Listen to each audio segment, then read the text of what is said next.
Hello दोस्तों, मैं लेकर आया हूँ फिर एक बार न्यू एनटीपीसी के आंसर की का सॉल्यूशन। जो हमारी डेट है 14 जून को पेपर हुआ था लेवल 3 का। फर्स्ट शिफ्ट है उसकी, तो उसका सॉल्यूशन लेवल 3 का यहाँ पर करेंगे।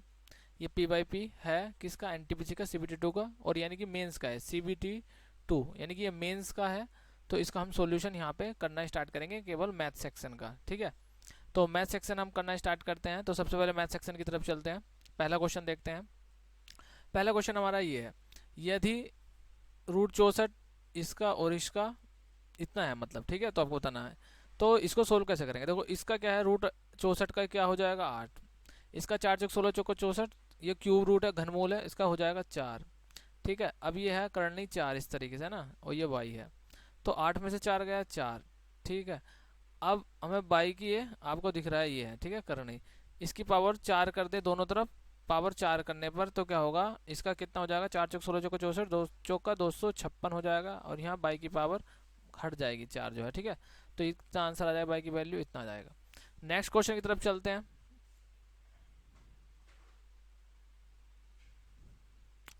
देखो, इसको हम सोल्व करेंगे। 84 ये डिवाइड में सबसे पहले 84 32 जाएगा, मल्टीप्लाई 8 हो जाएगा, माइनस के 15/8 हो जाएगा, मल्टीप्लाई 19, माइनस के बचेगा यहाँ पे 15 में से 9 गए 6, दो 16 बचेगा, 16 19 35। और अब इसको सोल्व कर लीजिएगा आप, 8 × 4 = 32 होगा, और ये 4 दूनी 8 21 आएगा, और 8 दूनी 16, माइनस के 2 हो जाएगा, माइनस माइनस के मल्टीप्लाई करेंगे तो प्लस, यानी कि 21 + 30 हो जाएगा, 15 दूनी 30, और 21 और 30 51 हो जाएगा। नेक्स्ट क्वेश्चन की तरफ चलते हैं। समीकरण इतने का है, हलों का योगफल कितना होगा? देखो, हलों का जो योगफल है ये इससे कंपेयर करेंगे, ax² प्लस के bx प्लस के c बराबर के 0। तो जो हलों का जो रूट का जो योगफल होता है, हल बोल दो, रूट बोल लो, सॉल्यूशन बोल दो, वो होता है c/a। कितना होता है, c/a। तो देखो, c की कंपेयर करें कितना है, माइनस, सॉरी, ये माइनस के b/, होता है, सॉरी, माइनस के b/, योगफल पूछा है, तो ये जो होता है ना सम, योगफल कितना होता है, माइनस के b/a। और माइनस में यहाँ कितना, देखो b के कितना है, ये ऑलरेडी माइनस है, तो माइनस माइनस कितना हो जाएगा, प्लस, प्लस के 6, और a कितना है हमारा 2। a की कंपेयर इससे करेंगे 2, तो 2 3 6। और ये जो हलों का गुणनफल होता है वो कितना होता है, c/a। तो ये कभी भी क्वेश्चन इससे पूछ लेता है, तो आप ये ध्यान रखिए, मूलों का योगफल इतना होता है, मूलों का गुणनफल इतना होता है। इसको मूल भी बोल सकते हैं हम, मूल भी बोल सकते हैं, मूल भी बोलते हैं, हल भी बोलते हैं, सॉल्यूशन भी बोलते हैं, इंग्लिश में रूट्स भी बोलते हैं। नेक्स्ट क्वेश्चन की तरफ चलते हैं। देखो, एक एक दो दो लाइनों के क्वेश्चन थे, कोई अभी तक भारी क्वेश्चन नहीं थे, 3 4 क्वेश्चन। बाकी सभी हमने एनटीपीसी के सारे क्वेश्चन करा रखे हैं, तो आप जाके भी उनको देख सकते हैं, अदर जो शिफ्ट्स हैं। ये वाला क्वेश्चन देखते हैं। किसी आयत के लोन का जो क्षेत्रफल है इतना है, और इसकी भुजाओं का अनुपात इतना है, इसका परिमाप एक वृत्ताकार बगीचे की परिधि के बराबर है, उस वृत्ताकार बगीचे का क्षेत्रफल ज्ञात कीजिए। देखो, जब मैं बोलता हूँ किसी भी चीज़ का, तो हमें 22/7 दिया होता है, तो हमें 11 का मल्टीपल ढूंढना चाहिए। लेकिन जब हम 11 का यहाँ मल्टीपल ढूंढ रहे हो, तो ये सारे 11 के मल्टीपल, देखो 7 6 13, 2 गए 11। तो इसमें से अभी हम ये 11 वाला फंडा हमारा काम नहीं करेगा, क्योंकि ये सारे ही फंडे क्या होते हैं, डिविजिबल है। तो इसमें आपको वो एग्जामिनर भी चाहता है कि आप इसको सोल्व कीजिएगा, तो इसको आपको हमें सोल्व करना पड़ेगा, मजबूरी है। अदरवाइज कहीं भी अगर किसी भी क्वेश्चन का लूप होल मिला है, तो मैंने वहाँ पे आपको बताया है। अगर आप मेरे दूसरी वीडियो में देखोगे, और इन वीडियो में भी आगे चलेंगे, जो सोल्यूशन आएंगे उनको भी देखेंगे, लूप होल मिलेगा तो हम छोड़ेंगे नहीं, क्वेश्चन को करेंगे, 1 2 सेकंड में काम निपटाएंगे। यहाँ लेकिन ये 11 के सारे मल्टीपल है, तो यहाँ हमारी जो अपनी ट्रिक है वो यहाँ फेल हो जाती है, तो इसको हमें सोल्व करना पड़ेगा। देखो, क्षेत्रफल इतना है, लोन का क्षेत्रफल मैं आपको बता देता हूँ, एल बी होता है क्षेत्रफल आयत का। ठीक है, यहाँ से, ठीक। अच्छा, इसकी भुजाओं का अनुपात कितना है, इतना है। तो इसका परिमाप परिमाप आपको पता है कितना होता है, 2 LB। देखो, मैं इसको x और क्या मान लूँ, बाय मान लूँ, सॉरी, x ही x मानते हैं हम, x क्योंकि एक है, तो 5x और 3x हो गया, कितना हो गया, 5x एंड 3x। इसका परिमाप एक वृत्ताकार बगीचे की परिधि के बराबर है, मतलब कि वृत्ताकार परिधि की कितनी होती है, 2πr, और परिमाप इसका कितना है, 2 LB। L कितनी है इसमें, 5x, कितनी है L, 5x, और B कितना है, तो 5x + 3x, ऐसे लिख सकता हूँ मैं, ये बोल रहा है। ठीक है, तो अब मुझको यहाँ से r निकल जाएगी, लेकिन सबसे पहले मेरे पास क्या प्रॉब्लम है कि x की वैल्यू भी नहीं है, तो मैं इससे क्या सबसे पहले क्या करता हूँ, x की वैल्यू निकालता हूँ। देखो, इसका क्षेत्रफल कितना हो जाएगा, ये l है और ये b है, तो कितना हो जाएगा, LB, यानी कि 5x, और मल्टीप्लाई जब मैं 3x कर रहा हूँ, तो मेरे पास कितना मिल रहा होगा 72 60, यही तो है क्षेत्रफल।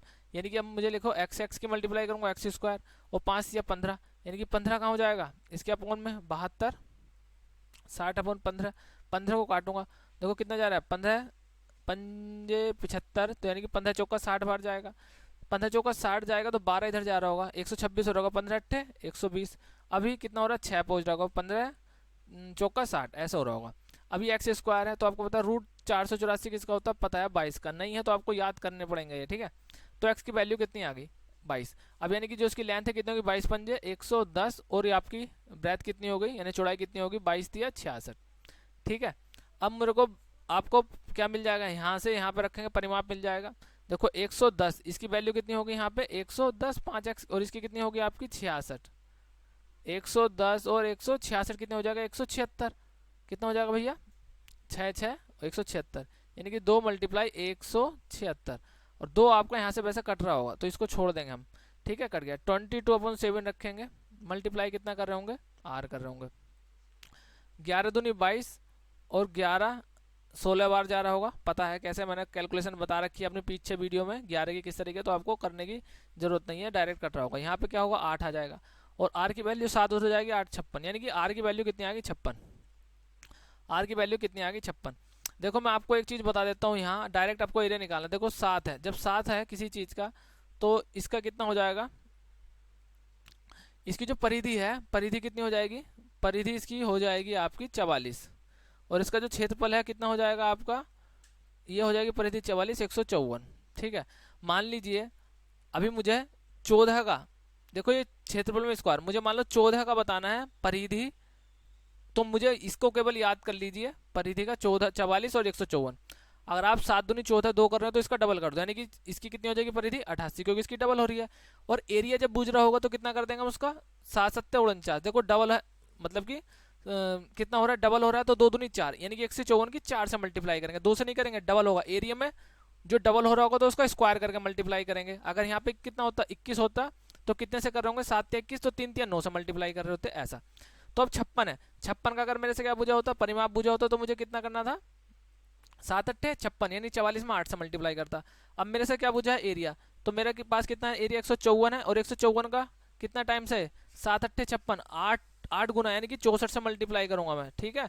जैसे मैं 64 से मल्टीप्लाई करूंगा आपको आंसर मिल जाएगा, कितना आएगा देखो 4 चौक 16, 6 15 चौका 60 और 1 61, 6 चौक 24 का 4 हंसी लगे 2, 15 छक्का 90 और 2 92, ठीक है।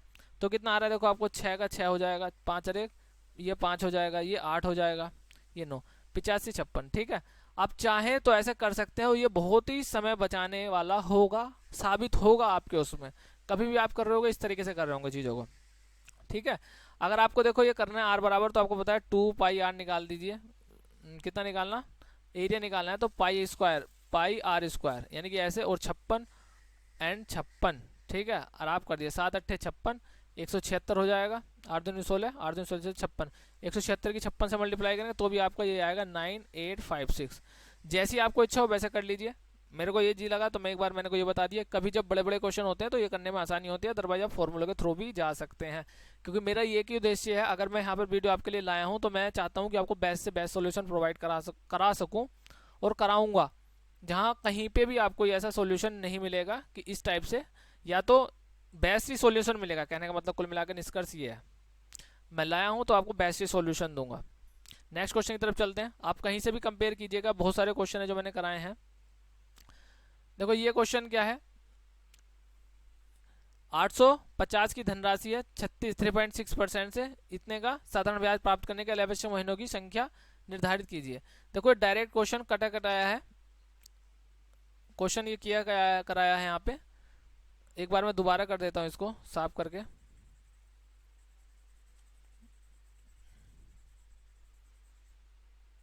देखो ये क्या है धनराशि है हमारी पी, ये क्या हमारा रेट, ये क्या हमारा एस आई, फॉर्मूला आपको बताया एस आई बराबर कितना होता है, एस आई फॉर्मूला लिख देता हूँ मैं, एस आई बराबर के पी आर टी, जिस बच्चों को ये नहीं पता वो रख लीजिएगा ध्यान। तो अब हमारा क्या 25.5, पी कितना है 850, आर कितना है 3.6, और आपका कितना है समय कितना है देखो महीने की, तो महीने को हम क्या करेंगे T/12 कर देंगे महीने में कन्वर्ट करने के लिए, ठीक है, जिससे कि हमारा आंसर करेक्ट आए। अब कितना है 100 से डिवाइड कर दीजिए इस तरीके से, जीरो हटाएंगे तो जीरो यहाँ लग जाएगा, ठीक है, 12×36 3 बार कट गया, तीन देखो एक जीरो जब इधर जाएगा तो यह खत्म हो जाएगा, ठीक है, और 3 से इसको काट लो, 3×8 = 24, 3×5 = 15, 85 से 85 और जीरो से जीरो कट गया, 10 इधर पहुंच जाएगा, नहीं टी की वैल्यू कितनी आ गई 10, समय कितना आ गया हमारा 10 महीने, ठीक है। तो ये क्वेश्चन भी डायरेक्ट था, इसको हम देखते हैं और नेक्स्ट क्वेश्चन की तरफ बढ़ते हैं।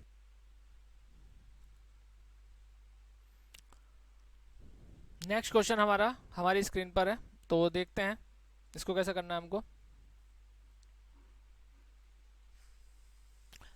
देखिए सबसे पहले क्या है, ये बहुत इजी क्वेश्चन कोई ऐसा नहीं है, लेकिन ध्यान रखिए यहाँ पे कितना है 3 है और यहाँ पर भी 3 है, यहाँ पे 4 है, तो सबसे पहले एक जीरो लगा लीजिए, 4 4 कर लिए, डेसिमल के बाद संख्याएं समान कर लीजिए, यहाँ पे है तो 4 जीरो यहाँ पर लगाएंगे आप इस तरीके से, जैसे कि आपको कोई प्रॉब्लम ना हो। अब इसको जोड़ दीजिए बस, देखो 9 9 जाएगा, ठीक है, एक और देखो 9 मतलब कुछ नहीं है तो 9 9, ठीक है। अब कितना एक है तो एक को काट ले, 1 और 9 10, 10 और 9 19, 19 का 9 हासिल लगा 1, ठीक है, एक अब ये वाला तीसरा डिजिट लो, 1 और 1 2, 2 और 1 3, 3 जीरो हमारे यहाँ पे खत्म हो गया, यानी कि 3 आ गया। अब लो यहाँ पे जीरो है, 9 है बस खाली, यहाँ पे जीरो 9 तो ये 9, तो 9 ही आएगा, मतलब कि 93 99 देखो किसका है, ये नहीं होगा ऑप्शन, ये नहीं होगा 93 99, ये हो सकता है, ये हो सकता है। अभी आगे बढ़ते हैं, डेसिमल लगा देते हैं, 9 देखो अब इकाई वाला अंक चल रहा है हमारा, 9 9 18 और 27 का 7 हासिल लगे 2। अब यहाँ पे तो कहीं कुछ है नहीं, और 91 तो कितना हो जाएगा 93, तो ये इसका आंसर आ जाएगा हमारा, ठीक है। नेक्स्ट क्वेश्चन की तरफ चलते हैं। एक श्रेणी के प्रथम 4 पद इतने हैं, तो हमको इस श्रेणी का 6वां पद बताना है। देखो 4 तिया 12, 12 तिया 36, 36 से 108, 108 तिया 103 अट्ठे 24, 324 और 124 तिया 72, 24 तिया 72 और 3 तिया 9, 972 इसका नंबर आ जाएगा। आप देख पा रहे हो, देखो मैंने 24 का 3 में टेबल पढ़ा, देखो जैसे यहाँ 8 की मैं 3 से मल्टीप्लाई करूँगा तो 2 अंक है 0 तो 24 आ जाएगा ना, इस तरीके से किया। फिर 24 का मैं 3 से मल्टीप्लाई करूँ, 3 से 4 की नहीं करूँगा हासिल लेगा, डायरेक्ट 24 से करें, 24 या 72 3 तिया 9, ठीक है। नेक्स्ट क्वेश्चन की तरफ चलते हैं। यदि बहुलक और माध्य का अंतर 2 है तो अनुभवजन्य संबंध यानी एम्पिरिकल रिलेशन का उपयोग करते हुए माध्य का और माध्य का अंतर दिए गए क्रम में ज्ञात कीजिए। देखो डायरेक्ट इसका फॉर्मूला है, एक रिजल्ट बनता है, जब हम तैयारी कर रहे थे इस चीज़ के लिए, तो इसका डायरेक्ट एक रिजल्ट है, वो क्या है नहीं पता आपको तो लिख लीजिएगा, अभी आगे को ध्यान आगे को काम आएगा। जो वो हमारा होता है क्या होता है माध्य को इंग्लिश में क्या बोलते हैं मीडियन, जो बीच की होती है, ठीक है, और माइनस के माध्य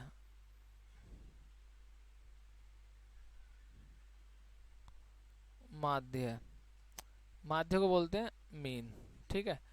इसका जो डिफरेंस होता है वो बहुलक यानी कि मोड और माइनस माध्य के अंतर का आधा होता है, ठीक है। तो ये हमारा देखो कितना है इसका अंतर, बहुलक का 2 दे रखा है, 2/2 डायरेक्ट एक आ जाएगा आंसर, ठीक है, डायरेक्ट फॉर्मूला बेस क्वेश्चन था। नेक्स्ट क्वेश्चन की तरफ चलते हैं। अच्छा देखो अब इसको चिन्हों को आपस में बदला जाना चाहिए। देखो इसको हमें क्या कौन से नंबर लेने चाहिए, देखो सबसे पहले हम 1/5 ऑप्शन में जा सकते हैं, लेकिन प्लस डिवाइड वाले साइन को ज़्यादा इस पर ध्यान दिया चाहिए, प्रायोरिटी ज़्यादा दी जानी चाहिए। किस तरीके से, देखो जब मैं इसको प्लस और मल्टीप्लाई वाले साइन को आपस में बदल पा रहा हूँ तो यहाँ पे प्लस हो रहा होगा और यहाँ पे मल्टीप्लाई हो रहा होगा। जब यहाँ प्लस हो रहा होगा तो मैं 4 से डिवाइड दूंगा तो काम नहीं बन पा रहा होगा, इंटीजर में आंसर नहीं आ रहा होगा, तो ये मेरा ऑप्शन नहीं हो सकता। मतलब हो सकता है, आप ओरली समझ लीजिए, ऐसा नहीं कि आपको पक्का ही पता लग जाएगा होगा नहीं होगा। आप मान के लीजिए मुझे ये ऑप्शन पहले भी पिक नहीं करना है, कौन सा ऑप्शन पिक करेंगे वो संभावना वही रहेगी जो हम सबसे पहले इसका आंसर आ सकता है। अच्छा डिवाइड और प्लस में करके देखता हूँ मैं, वैसे तो डिवाइड वाला देखो यहाँ पे डिवाइड होगा, यहाँ पे प्लस होगा, जैसे मैं डिवाइड यहाँ करूँगा तो 6 इसके नीचे जाएगा, इसका मतलब ये भी पूरा नहीं कट पा रहा है, और यहाँ पे प्लस हो रहा है, मल्टीप्लाई होता है बात बन जाती है, तो इसका मतलब ये भी हमारा सही नहीं है। प्लस और माइनस का देखते हैं। वैसे तो जब सबसे पहले जहाँ पे माइनस डिवाइड हो ना, डिवाइड को ज़्यादा ध्यान देना चाहिए हमको, बस यही इसका ज़्यादा तरीका है करने का। प्लस और माइनस में देखते हैं, यहाँ जाएगा यहाँ जाएगा, तो यहाँ इसके अपन में जाएगा, तो ये हो सकता है क्योंकि यहाँ पे तो कोई प्रॉब्लम नहीं है, तो इसको मैं रख के देख सकता हूँ क्योंकि डिवाइड इसके ऊपर जाएगा और ये इससे कट रहा होगा। तो 12 मल्टीप्लाई 3 डिवाइड 4 और प्लस की जगह माइनस हो रहा होगा 6 और प्लस 2। देखो ये यहाँ से जब इसके 4 इसमें जाएगा, समझ रहे हो आप, तो ये हो जाएगा, तो 4 तिया 12, यहाँ 9 होगा, और 9 6 प्लस 2, 9 तो 11, 11 में 6 के 5, तो नहीं बन रही बात। अब मेरे पास ये ऑप्शन है, मल्टीप्लाई की जगह यहाँ पे डिवाइड हो रहा होगा और डिवाइड की जगह क्या हो रहा होगा, मल्टीप्लाई। अब हाँ 3 चौक 12 पूरा पूरा जा रहा है, तो बात कहीं ना कहीं बन रही है। देखो 3 चौक 12, फिर 4 चौक 16, 16 से 22, 22 में से 2 का 20, तो डायरेक्ट ऐसे हमारी बात बननी, ये हमारा आंसर हो जाएगा। मैं इसको करके बता देता हूँ, इस तरीके से हो जाएगा। डायरेक्ट यहाँ से उतार रहा हूँ अब, ये इसका हो गया, ये मल्टीप्लाई 4 रहेगा, जिसको समझ में नहीं आ रहा उसके लिए। बाकी यार ये इसका क्या ही है, ऐसे तो बोर्ड मास है, इसमें तो कोई ऐसा बड़े भारी कोई चीज़ नहीं है। 4 चौक 16 प्लस 6 माइनस के 2, 16 6 22 2, अब तो ठीक है, अब तो हो जाएगा। नेक्स्ट क्वेश्चन की तरफ चलते हैं। अच्छा,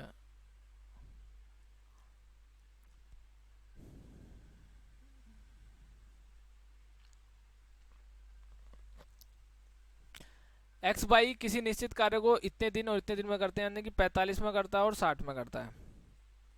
वे एक साथ कार्य शुरू करते हैं लेकिन कुछ दिन बाद एक्स कार्य छोड़कर चला जाता है और वाई शेष कार्य अकेले दिन 39 दिन में पूरा करता है। एक्स ने कितने दिन कार्य किया, मतलब इसने देखो पहले ये देखो ये कर लिया हमने, इसका 180 ले लो भाई, 45 चौक का 180 और 18 180, इस तरीके से आ गया। मतलब 4 एफिशिएंसी इसकी आ गई एक दिन की और 3 एफिशिएंसी एक दिन की इसकी आ गई, टोटल वर्क हमारा 180 आ गया। अब क्या बोल रहा है वो, वे एक साथ कार्य शुरू करते हैं लेकिन कुछ दिन बाद एक्स कार्य छोड़कर चला जाता है। मतलब ये जो कार्य एक्स बंदा है कुछ दिन बाद कार्य छोड़ गया, दोनों ने एक साथ कार्य किया, तो एक्स और वाई ने कुछ समय मतलब सेम दिन कार्य किया लेकिन पता नहीं कितने कार्य किया, और शेष अकेले 39 दिन किसने काम करा, बाई ने काम किया। तो पहले हम देखें 39 कार्य कितने दिन, मतलब 39 दिन में बाई ने कितना कार्य किया, पीछे से आते हैं इसको। तो कितना हो जाएगा, 3 नम 27, 4 ते 12, 117 आ जाएगा। 3 नम 27 का 7, 2 3 3 9 2 11, 117, 117 आ जाएगा। 117 मतलब बाई ने कितना कार्य किया, 117, यानी कि 180 में से अगर मैं 117 कर दूं तो कितना बचेगा मेरे को, 3 और यहाँ 63, 80 में से 17 गए 63, ठीक है। यानी कि 63 जो कार्य है वो एक्स और वाई दोनों ने मिलकर किया होगा, यही तो बोल रहा है। तभी तो उसके बाद एक्स गया होगा और फिर उसके बाद ऐसा समीकरण समझ में आ रही है आपको। तो 4 3 7, तो 7 दिन दोनों ने मिलकर कितना काम किया होगा, 63 9 दिन, यानी कि 9 दिन दोनों ने काम किया, फिर एक्स चला गया, फिर बाकी बाई ने किया। तो पहले बाई का हमने निकाला के इस तरीके से कर दिया। नेक्स्ट क्वेश्चन की तरफ चलते हैं। रिपीटेड क्वेश्चन, देखो भाई इसमें कोई ऐसा नहीं है कि नया क्वेश्चन था। इसका बहुलक याद कीजिए। देखो बहुलक तो वो नंबर होता है जो सबसे ज्यादा बार रिपीटेड होता है। तो देखेंगे 4 कितनी बार है, 5 तो यहाँ पे एक बार और 2 बार ही रिपीटेड हो रहा है। 4 कितनी बार है, 1 2 बार हो रहा है, 2 हो रहा है। 6 देखते हैं, 1 2 3, मतलब 3 बार, सबसे 6 की फ्रीक्वेंसी सबसे ज़्यादा है। 7 की भी 2 बार है, 9 की 1 बार है, तो इसका मतलब हमारा 6 इसका बहुलक आंसर हो जाएगा। नेक्स्ट क्वेश्चन की तरफ चलते हैं।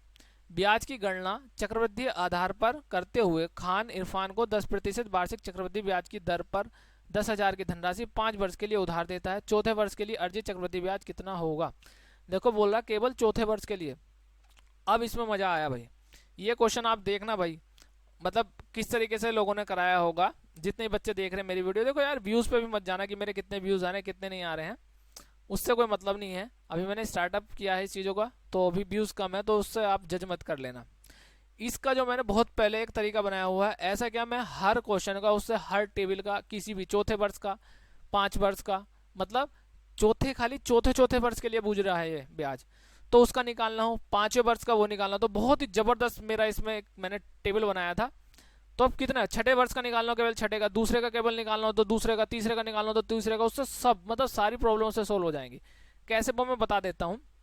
देखो जब भी हम मानते हैं, देखो 10 11 तो छोड़ो आप, 10 11 तो मतलब परसेंटेज तो कोई भी हो सकती है, वो टेबल सब में काम करेगी। किस तरीके से, देखो मैं सबसे पहले लिखूंगा एक, मतलब अगर मुझे किसी का ब्याज निकालना तो मैं एक बार निकालता हूँ। मान लो मुझे 1 साल का 10% निकालना, तो 10% बस एक बार निकालूंगा, काम निकल जाएगा।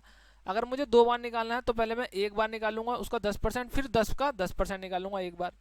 अगर मुझे तीसरे साल का निकालना तो तीसरे साल में मैं एक बार निकालता हूँ, ठीक है। मतलब जिसमें साधारण ब्याज, फिर उसका 2 बार निकालता हूँ, फिर एक बार निकालता हूँ 121।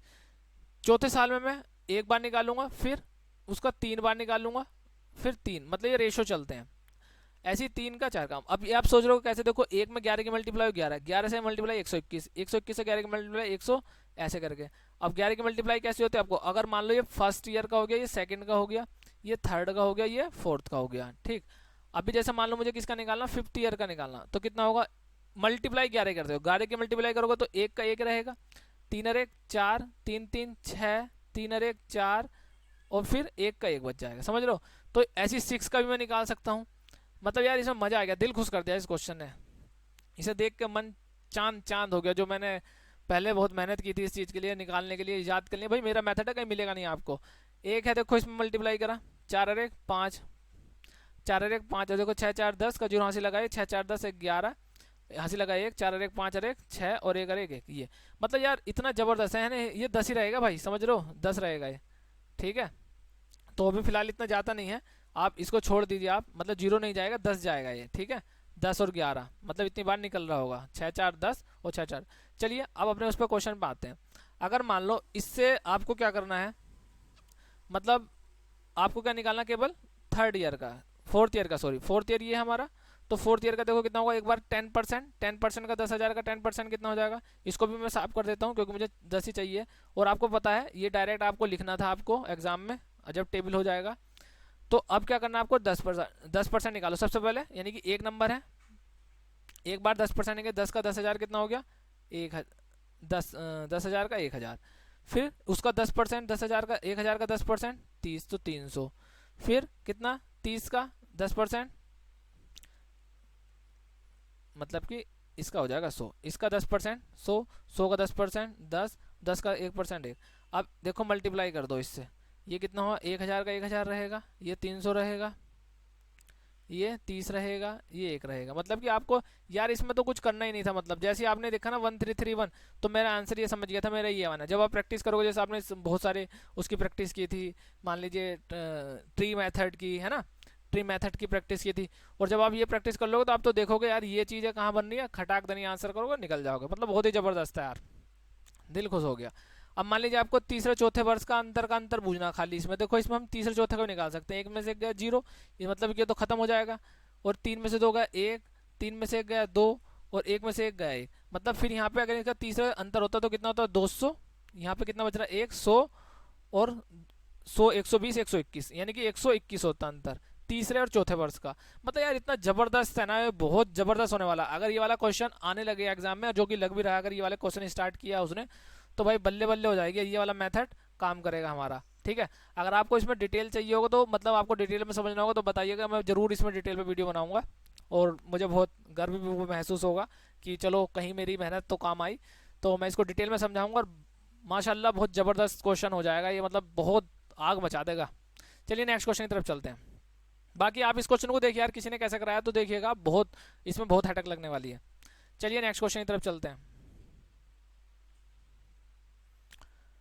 देखो किसी नाप को धारा की दिशा में 63 किलोमीटर प्रति घंटा और धारा की विपरीत दिशा में 30 किलोमीटर की दूरी तय करने में 7 घंटे का समय लगता है। नाप को धारा की दिशा में 28 किलोमीटर और धारा की विपरीत दिशा में 48 किलोमीटर दूरी तय करने में 6 घंटे का समय लगता है। नाप की धारा की दिशा में 35 किलोमीटर और धारा की विपरीत दिशा में 27 किलोमीटर तय करने में कितना समय लगेगा। 1 क्वेश्चन ओनली, एक क्वेश्चन। जो अब तक जितने भी हमारी 18 17 कितनी शिफ्ट हुई,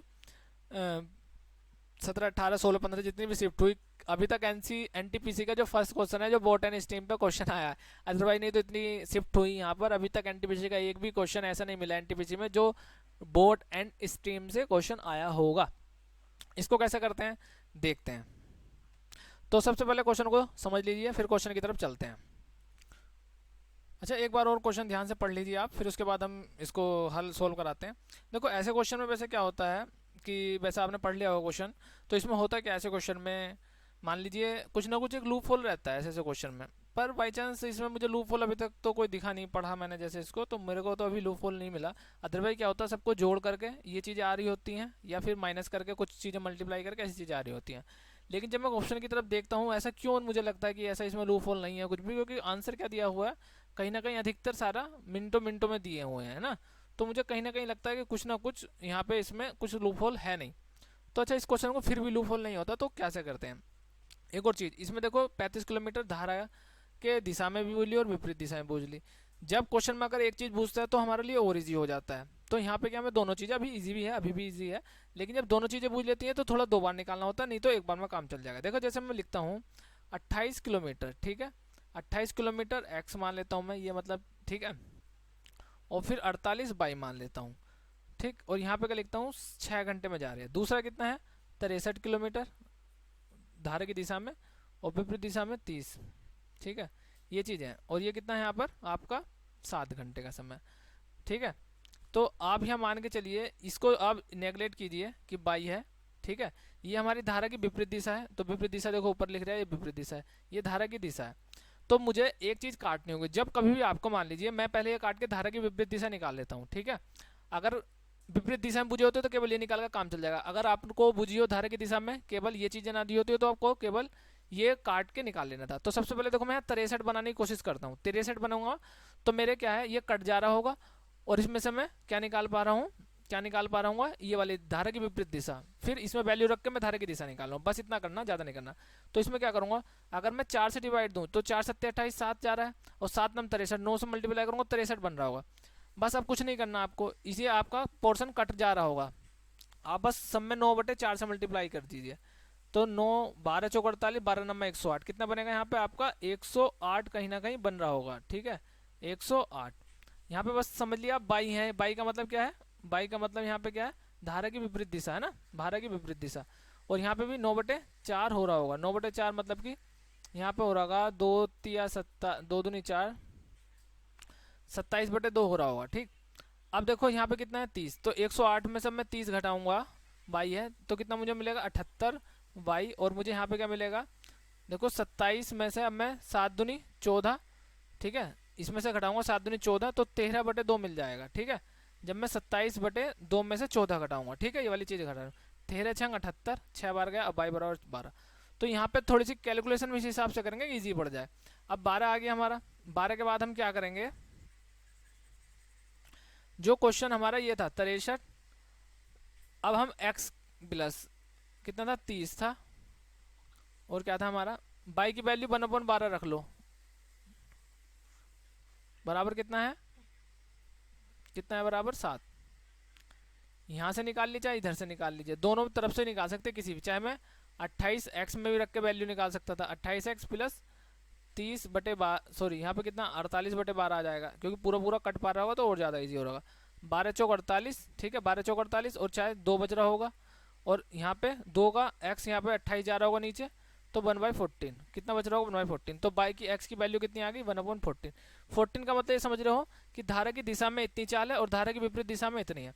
तो हमें यहाँ से ये निकालने की जरूरत नहीं है कि कभी आप ये निकालने लगो अब कि भाई धारा की चाल और बोर्ड की चाल, वो निकालने की जरूरत नहीं, क्योंकि ऑलरेडी हमारी धारा की दिशा में चाल आई और धारा की विपरीत दिशा में। और उसने कुछ बुझा नहीं है, केवल ये बुझा 35/14 कर दो, और प्लस क्या कर दो आप 27 अपॉन क्या कर दो 12 कर दो, आंसर आपके पास हो जाएगा बस। अब ठीक है, समझ गए वाली बात। तो अब हम करेंगे, देखो मैं जब इसको काट रहा हूँ 7 से काट रहा हूँ, 7 दूनी 14, 7 पंजे 35, मतलब कि 2 घंटे प्लस कितना 1/2 बच रहा होगा। 1/2 का मतलब कितना है 2 दूनी 4, 1/2, 1/2 60 को करेंगे तो 30 मिनट, कितना है 2 घंटे 30 मिनट, ये आर में है, 2 घंटे 30 मिनट आ गया। दूसरे की बात करेंगे तो कितना आ रहा है 3 चौक 12, 3 नम 27, यानी कि 4 दूनी 8, 4 दूनी 8, 2 घंटे पूरा पूरा जा रहा है, और प्लस कितना है 1/4, 1/4 घंटे को हम 60 में बदल लेंगे तो 15 चौका 60, यानी कि 2 घंटे यहाँ पर कितना है 15 मिनट। देखो 2 और 2 घंटे 4 हो गया, और 30 मिनट और 15 मिनट 45 मिनट हो गया, ऑप्शन हमारा 4 हो गया। ठीक है, इस तरीके से कर सकते हैं। ये तो देखो एक कराने का तरीका था, अगर आपको लगता है डिटेल से मैथड और अच्छे तरीके से कराना चाहिए तो कमेंट बॉक्स में बताइए, मैं एक क्वेश्चन की वीडियो बना दूंगा, कोई ऐसा नहीं है। शर्माने और घबराने वाली कोई बात नहीं है, जम के मेरे साथ कमेंट कीजिए, और सबका मैं आपको पता भी है, एक भी अगर कोई भी आधी रात में बोलता है तो मैं उसको जवाब तुरंत देता हूँ। तो ऐसा नहीं है कि जवाब नहीं दिया जाएगा, तो आप या फिर क्वेश्चन में कोई प्रॉब्लम है तो कभी भी आपको लगता है तो बेशक मेरे से पूछ लीजिए आप। देखो 12% लाभ और 4% की हानि पर किसी वस्तु के विक्रय मूल्य का इतना अंतर है। देखो 12 और 14 लाभ और हानि के किसी वस्तु के विक्रय मूल्य अंतर कितना 28 क्रय मूल्य ज्ञात कीजिए। देखो ये भी बहुत रिपीटेड क्वेश्चन है, लेकिन कैसे होगा वो देखना है। ये इतनी बार रिपीटेड हुआ है, काफ़ी बार रिपीटेड क्वेश्चन हुआ है, तो कोई इतना नया नहीं है, लेकिन फिर भी एक बार जल्दी से क्वेश्चन पढ़ लीजिए। देखो 12% लाभ बोल रहा है और 4% हानि। 12% लाभ और 4% हानि का मतलब कितना हो गया? 16%। यानी कि 16% किसके बराबर है? 28 के। डायरेक्ट कर देंगे, 4×4 = 16 हो रहा होगा। 1% 4×16 और 4×7 = 28, यानी कि 4% किसके बराबर है? 7 के। अब 100% बनाना है, यहाँ 100% बनाने के लिए मुझे 25 से मल्टीप्लाई कर दूँ, इधर भी 25 से मल्टीप्लाई कर दूँ, तो 25×7 कितने हो जाएगा? 175, यानी कि 175 रुपये। मतलब क्या है? 112 का मतलब 112 किसी प्राइस का मूल्य है, 112 है, ठीक है। अगर उसको मैं 4% हानि में बेचूं तो कितना हो जाएगा? 96। अब दोनों का अंतर बताओ, परसेंटेज में कितना है, यूनिट में बताओ। यूनिट में कितना अंतर हो गया? वही तो है, 12×4 = 16, 16 ही तो होगा। तो चाहे आप ऐसे जोड़ के भी निकाल सकते हैं, इस तरीके से भी कर सकते हैं, जैसा आपको सही लगे, ठीक है। नेक्स्ट क्वेश्चन करते हैं। मतलब कुल मिला के यहाँ पे जो आप समझ में पा रहे हो ना, यानी कि 16% किसके बराबर था? 28 के।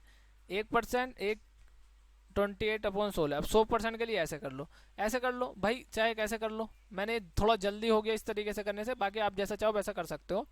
नेक्स्ट क्वेश्चन की तरफ चलते हैं। ये रीजनिंग का क्वेश्चन, इसको छोड़ते हैं, इसको करते हैं।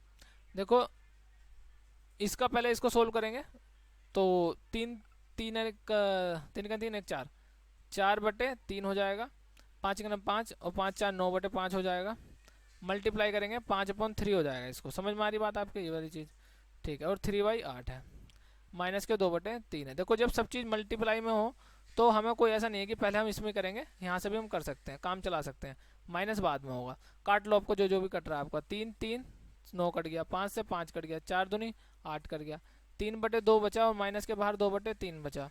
एलसीएम लेंगे 6 आ जाएगा, 3 तिया 9 हो जाएगा, 2 दूनी 4 हो जाएगा और 9 में से 4 गएगा 5/6 हो जाएगा। ये हमारा आंसर आ जाएगा। नेक्स्ट क्वेश्चन की तरफ चलते हैं। देखो जब इसको इसको इसको विभाजित किया जाता है, एक्स से विभाजित किया जाता है, तो प्रत्येक स्थिति में समान शेषफल होता है।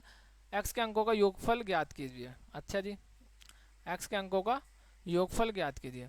देखो जब समान होता है तो 68 92 71 05 75 31। तो पहले तो इनका डिफरेंस लीजिए, इसका इसका डिफरेंस और इसका इसका डिफरेंस, फिर ठीक है उनका एचसीएफ निकालिए, आंसर आपका आ जाएगा। जो एचसीएफ आएगा उसका आपको क्या कर देना है? उसको आपको कर देना है अंकों का योग, आंसर आपका आ जाएगा। चलिए क्वेश्चन को सोल्व करते हैं। एक बार क्वेश्चन और ध्यान से पढ़ लीजिएगा अगर आपको पढ़ना है तो। ये भी कोई देखो नया क्वेश्चन नहीं है, अगर हम पॉइंट ऑफ व्यू देखें क्वेश्चन के, ये भी काफ़ी रिपीटेड क्वेश्चन है हर बार, और ऐसी शिफ्ट में कई बार ऐसा क्वेश्चन आया है एनटीपीसी के, तो ये कोई नया नहीं है। लेकिन जैसे मैंने बताया इसको पहले डिफरेंस लीजिए। तो जब इसका इसका डिफरेंस लेंगे तो कितना आ जाएगा? 2 5 में से 2 गए 3, 1 और 2 213, ठीक है। अब इसका इसका डिफरेंस लीजिए आप, इसमें से ये घटाइए, इसमें से जब आप ये घटाओगे तो कितना मिलेगा? 6 2 26 426 426। अब आप ये करोगे, देखो जैसे 213 आया ना यार, अगर आप देखोगे तो ये प्राइम नंबर है, प्राइम नंबर है। और अब तो मुझे लगता नहीं इसके कोई अंदर कोई भी डिविजिबल होगा, तो सबसे मैक्सिमम यही है, तो यही हो सकता है एचसीएफ मैक्सिमम चांसेस, क्योंकि ये क्या है? एक प्राइम नंबर है। अभाज्य संख्या तो देखो 2 3 5 और 1 6, हाँ 6 है। देखो ऑप्शन भी यही है, मैं आपको बता रहा हूँ क्योंकि ये अभाज्य संख्या है और ये इसमें कोई मल्टीपल मतलब इससे छोटा तो अब हो ही नहीं सकता, इससे बड़ा नहीं हो सकता, क्योंकि यही नंबर है। समझ में आ गई बात ना? तो ये हमारा नंबर यही है। लेकिन फिर भी चलो करते हैं, इसका निकालिए, अब इसका ये निकालिए। तो इसका ये अंतर मत निकालिए, क्यों नहीं निकालेंगे? इन दोनों का अगर सम करोगे ना तो वो इन दोनों का अंतर आ रहा होगा। तो देखो मैं इसका करूँ 13 39 और 6 2 8, 839, इन दोनों को मैंने जोड़ दिया। अगर आप इसमें से ये माइनस करोगे तो यही आएगा, ठीक है। तो इसको कोई करने की आवश्यकता भी नहीं होती है जब हम एचसीएफ निकाल रहे होते हैं। अब देखो दोनों का एचसीएफ निकाल लो बस। अब तुम्हें दिख रहा है दो डबल हो रहा है, तो डबल हो रहा है या ये भी हो रहा होगा, तो यार 213 ही इसका एचसीएफ हो गया। 213 का मतलब क्या है? जैसे इसका अंकों का योग करेंगे 3 2 5 और 1 6, तो हमको अंकों का योग इसका 6 मिल रहा होगा, ठीक है। तो नेक्स्ट क्वेश्चन की तरफ चलते हैं।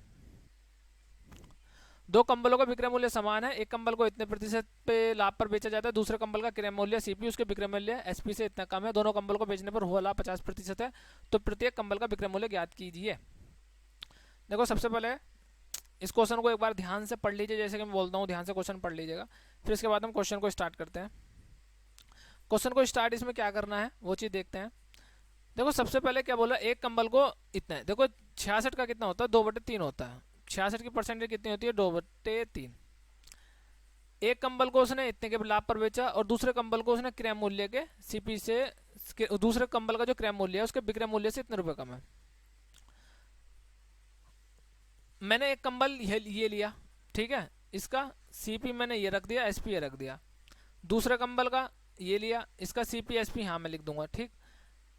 पहले कंबल को बोल रहा उसने इतने पे लाभ पे बेचा, मतलब 3 का अगर उसने खरीदा था 3x का, तो उसने कितने बेच दिया, 5 का बेच दिया। एक्स में क्यों ले रहा हूँ आपको अभी पता लग जाएगा, यूनिट में नहीं तो प्रॉब्लम हो जाएगी, ठीक है। ये चीज़ समझ में आ गई आपको। इसका और रफ अच्छी तरीके से बना लेता हूँ क्योंकि इसमें खाली समझने का सीन है, बाकी कुछ है नहीं। देखो सीपी में ऐसे लिखता हूँ, एसपी में ऐसे लिखता हूँ। मैं इसको एक टेबल बना लेता हूँ।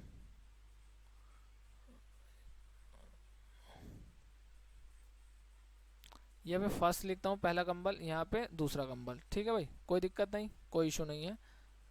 पहले कंबल का मैंने मूल्य जब मैंने 3x माना, यहाँ पे 3 था, तो कितना हो गया दूसरे कंबल का, दूसरा का इसका पहले कंबल का कितना हो जाएगा 5x, ठीक है, क्योंकि एसपी नीचे है फर्स्ट का। अब क्या पूछ रहा है वो, दूसरे कंबल का जो क्रय मूल्य है उसके विक्रय मूल्य से 400 कम, मतलब इस वाले के विक्रय मूल्य से 400 कम है, यानी कि 5x माइनस के 400, इसका क्या हो गया भैया, एसपी हो गया। अब दोनों कंबल को बेचने पर कुल लाभ 50%। अच्छा, दोनों कंबल का विक्रय पहले देख रहे हो समान है, तो विक्रय मूल्य समान है, तो इसका भी कितना होगा 5x ही रहा होगा। कितना रहा होगा 5x रहा होगा। जहां तक मैं समझ पा रहा हूं कि पहले तो चलो डिटेल से कर लेते हैं, फिर इसके बाद इसका डिटेल शॉर्ट ट्रिक भी देखते हैं क्या होगा। जो ये 400 रुपये है, 400 रुपये, चलो पहले इसको डिटेल देख लेते हैं। तो कुल लाभ कितना है 50%। देखो कुल सीपी निकाल लो, इन दोनों का सीपी जोड़ दो, टोटल सीपी टोटल एसपी, इसका कुल टोटल सीपी जोड़ेंगे तो 5 3 8, 8x और माइनस के 400, और कितना हो रहा है 50% लाभ, यानी कि 3/2 ऐसे लिख सकता हूँ मैं इसको 50% लाभ को। और दोनों का एसपी कितना, इसके बराबर तो 10x के बराबर तो 50%।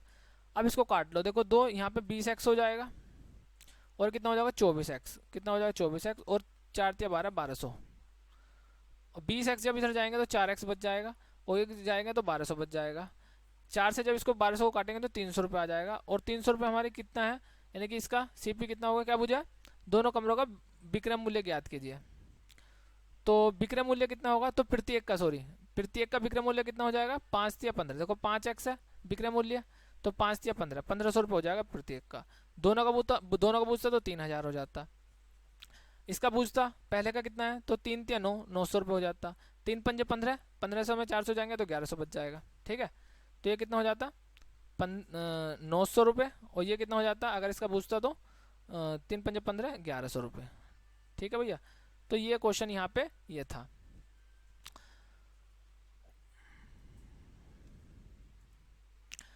तो इस क्वेश्चन को बस यही इसका एक डिटेल तरीका था। शॉर्ट में देखता हूँ अगर कुछ हो पाता है शॉर्ट, अदरवाइज तो नेक्स्ट क्वेश्चन की तरफ चलते हैं। हाँ ये बोल सकते हैं, देखो इसमें कोई अभी तक ये फर्स्ट टाइम ऐसा क्वेश्चन है कि आया है इस टाइप से क्वेश्चन, तो मतलब ऐसा नहीं है कि बहुत हार्ड है। तो यहाँ से हाँ मतलब ये बोल सकते हैं इसमें कोई शॉर्ट ट्रिक लगने वाली है नहीं अभी फिलहाल, ठीक है। अगर ऐसे क्वेश्चन आते हैं तो फिर उसको भी देखते हैं, लेकिन फिर भी मैं 1 सेकंड मुझे दीजिए, मैं देखता हूँ इसमें अगर कोई शॉर्ट मेथड हो सकता है तो, नहीं तो फिर आगे बढ़ते हैं। अभी के लिए फिलहाल तो कुछ नहीं है, लेकिन अगर हाँ इसमें कम सीपी पूछा होता टोटल तो निकल पाता। देखो 66% और 50%, मतलब एक कंबल का जो प्राइस है वो कितना कम कर रहा है, 16.2/3%, 16.2% इसका, तो वो सीपी के लिए निकल सकता है, बाकी इसके लिए अभी नहीं निकल सकता, देखते हैं बाद में। चलो नेक्स्ट क्वेश्चन की तरफ बढ़ते हैं। अभी तो फिलहाल मेरे को उसको समझ में नहीं आया कि क्या किस तरीके से हम इसको डिटेल शॉर्ट तरीके से कर सकते हैं। फिलहाल वो भी कोई इतना बड़ा मेथड नहीं था। नेक्स्ट क्वेश्चन की तरफ चलते हैं। यदि किसी संख्या के 75% को 75 में जोड़ दिया जाता है तो परिणाम स्वरूप प्राप्त संख्या मूल संख्या के बराबर प्राप्त होती है। देखो ये क्वेश्चन को ध्यान से पढ़ेंगे, बहुत ही इजी क्वेश्चन है ये। 75% को मुझे नहीं समझना कि ये कैसे करते हैं, कि भाई ये फ्रैक्शन से करते हो, फ्रैक्शन से भाई जाना नहीं है हमको, अंडरस्टैंडिंग बेस कीजिए, जहां पर कहीं भारी होता है तो करते हैं। जैसे अभी हमने 66.2/3% था, वो परसेंटेज से नहीं कर सकते थे 100 मान के, तो करना पड़ा हमको, मजबूरी थी हमारी।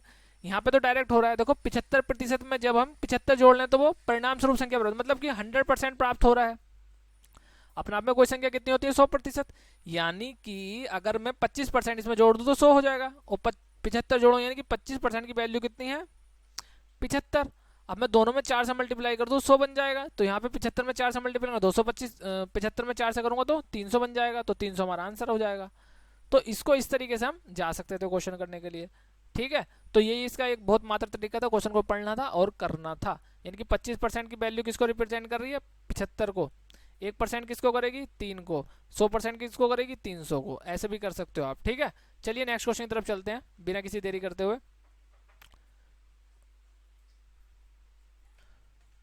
तो चलते हैं नेक्स्ट क्वेश्चन की तरफ हमारा, ये रीजनिंग क्वेश्चन, इसको छोड़ते हैं।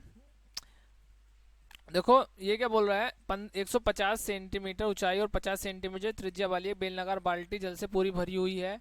कोई व्यक्ति प्रत्येक 5 सेंटीमीटर त्रिज्या वाले गोलाकार गुब्बारे को बाल्टी से भरे जल में भरना चाहता है, तो वह बाल्टी में मौजूद जल से कितने गुब्बारे भर सकता है। मतलब कि बेलनाकार बाल्टी है, मतलब कि एक बाल्टी ऐसा है, समझ रहे हो आप, और इससे वो कितने हैं, छोटे छोटे गुब्बारे बना रहा है, छोटे छोटे गुब्बारे बना रहा है। मतलब इसका वॉल्यूम बराबर इन गुब्बारों का वॉल्यूम। अब हमें नहीं पता कितने गुब्बारे, तो मैंने गुब्बारों की संख्या x मान ली। मतलब इसका वॉल्यूम, मतलब इसका आयतन, सारे गुब्बारों को मिला के आयतन इसका आयतन के बराबर होना चाहिए, ये बोला जाता है। अब इसकी जो रेडियस दे रखी है, कितनी दे रखी है, 50 दे रखी है, और आपकी ऊंचाई कितनी दे रखी है, 150 दे रखी है। अब हमारी गोले की त्रिज्या प्रत्येक 5 सेंटीमीटर दे रखी है। गोले की त्रिज्या कितनी दे रखी है, 5 सेंटीमीटर दे रखी है। इसका वॉल्यूम कितना होता है, पाई आर स्क्वायर एच होता है। और इसका वॉल्यूम कितना होता है, इसको मैं कैपिटल आर से डिनोट कर लेता हूँ। और इसको एक्स मतलब कुछ गोलों का आयतन, एक गोले का आयतन निकालो 4/3 पाई और आर की पावर 3, यानी कि आर की पावर 3 होता है। अब बस इसमें हमें कुछ नहीं करना, एक्स की वैल्यू निकाल लेनी है। तो इसका आयतन कितना है, पाई से तो यहाँ पर पाई कैंसिल हो जा रहा होगा। आर वैल्यू कितनी है, 50 है, कितनी है 50, और यहाँ पे कितनी है 5 है। तो मैं 50 की पावर 3 कर रहा हूँ, एच की वैल्यू में 150 कर रहा हूँ, और 4/3 कर रहा हूँ। और क्योंकि पाई से पाई हमारा ये कट रहा होगा, ये एक्स है सॉरी, ठीक है, ये नहीं कटेगा, ये पाई से पाई कटेगा। तो अब मुझे आर की पावर 3, आर कितनी है 5 की पावर 3। देखो 5 की पावर 3, जब मैं 5 की पावर 3 से काटूंगा 50, तो 10 की पावर 3 बच जाएगा। ठीक है, यानी कि कितना बचाया, 10 की पावर 3 कितना होता है, 1000। तो मैं इसको लिख सकता हूँ डायरेक्ट कि 1000 मैंने लिख लिया इसको। अब मेरे को क्या करना है,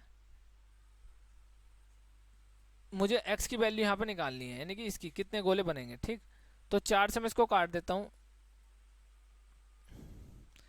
25 बार कटेगा, 250 बार, कितने बार कटेगा, 250 बार। अब इसमें कर देता हूँ मैं 75 की, 3 से इसमें मल्टीप्लाई करता हूँ 150 है, ये जाएगा तो 3 75, यानी कि 75 की मल्टीप्लाई में अगर 150 से करूँगा तो मेरा क्या आंसर मिलेगा, मुझको आंसर मिल जाएगा। तो क्वेश्चन को करते हैं, एक्स की वैल्यू हमारी निकल जाएगी, 15 पंजे 75 का 5, हाँ से लगे 7, और 15 सत्ते 105, 105 और 7 100, 15 सत्ते 105, 15 पंजे 75 का 5, हाँ से लगे 7, और 105 112। कहीं कैलकुलेशन में गड़बड़ हुई है, एक बार और जल्दी से क्वेश्चन को दोबारा देखते हैं, कैलकुलेशन में शायद कहीं ना कहीं कुछ मिस्टेक हुई है।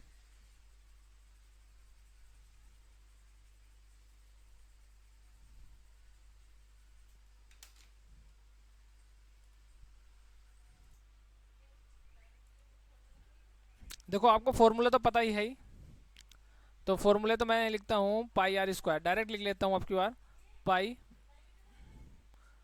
पाई और आर स्क्वायर कितनी यहाँ पे 50, तो 50 लिख लेता हूँ। आई थिंक हमें 50 की पावर 3 कर दिया तो शायद एरर हो गई थी। 150 की एच लिख दी 150, और एक्स, और यहाँ पे वैल्यू रखी है कितनी आपकी 4/3 पाई की वैल्यू पाई, और आर की पावर 3 यानी कि 5 5 5। ठीक है, हाँ वो हमारी कैलकुलेशन गड़बड़ की हुई थी, मैंने 50 की पावर 3 कर दिया था, लेकिन फॉर्मूले में पाई आर स्क्वायर ही लिखा था हमने। चलो कोई दिक्कत नहीं है, 5 5 5 5 5 3 बार कट गया। ठीक है, यानी कि 3000, पाई से पाई कैंसिल हो गया, यानी कि कितना हो गया 3000 हो गया। अब देखो 4/3 इधर आएगा तो 3/4 हो जाएगा, समझ में आई बात आपकी, आप एक्स, और ये हम काटेंगे इससे तो कितनी बार जाएगा ये, देखो मैं इसको ऐसे लिख सकता हूँ, 100 को काट देता हूँ, 30 गुणा 100 लिख लूँ तो ज़्यादा इजी रहेगा कैलकुलेशन के लिए। अब 4 से क्योंकि पूरा पूरा कट रहा होगा, अब 3 3 9 हो गया, 9 की 25 से करेंगे तो 225 हमारा आंसर आ रहा होगा, और एक जीरो लग रहा होगा, तो हाँ आगे वैल्यू हमारी। ठीक है, ठीक है, सॉरी उसके लिए, ये फॉर्मूले में 50 की पावर 3 हो गया था, लेकिन फॉर्मूला जो देखो मैं एक बार और बता देता हूँ, जो इसका फॉर्मूला होता है पाई आर स्क्वायर होता है एच वॉल्यूम, और एक जो हमारा स्पेयर होता है उसका होता है 4 पाई 3 पाई r⁻³ ठीक है। तो फॉर्मूला आई थिंक हमने सही लिखा था। ये यहाँ पे कितनी होगी, r⁻50⁻³ हो गई थी, जिससे हमारा आंसर करेक्ट। चलो कोई नहीं, नेक्स्ट क्वेश्चन की तरफ बढ़ते हैं। इसी टाइप की क्वेश्चन कभी कभी सिली मिस्टेक एग्जाम में भी हो जाती है। देखो दो संख्याओं का अनुपात कितना, 3:4 है। लघुत्तम समानुपार्त कितना है, तो महत्तम समानुपार्त ज्ञात कीजिए। देखो कैसे निकलेगा, ये मान लिया मैंने 3x और 4x, ठीक। अब कितना हो गया हमारा, इनका एलसीएम निकालेंगे तो कितना हो जाएगा 3। देखो x तो कॉमन हो गया, एचसीएफ देखो कितना आएगा। अगर मैं इसकी बात करूं, इसके फैक्टर की बात करूं मैं 4x, तो देखो 3 × x, इसकी 4 × x। अब एचसीएफ कितना होता है, एचसीएफ दोनों का कॉमन x, यानी कि एचसीएफ कितना हो गया इसका x, और इसका एलसीएम कितना होगा, एलसीएम बोलोगे आप, इसका होगा 3 और 4 12 और 12x है ना, क्योंकि कॉमन हो गया। तो 12x इसका क्या होगा, कॉमन होगा, यानी कि 12x किसके बराबर है हमारा 480 के, और 12 चौक 48 40, यानी कि x की पावर कितनी आ जाएगी यहाँ पर 40, ठीक है। तो ये हो गया। नेक्स्ट क्वेश्चन की तरफ बढ़ते हैं।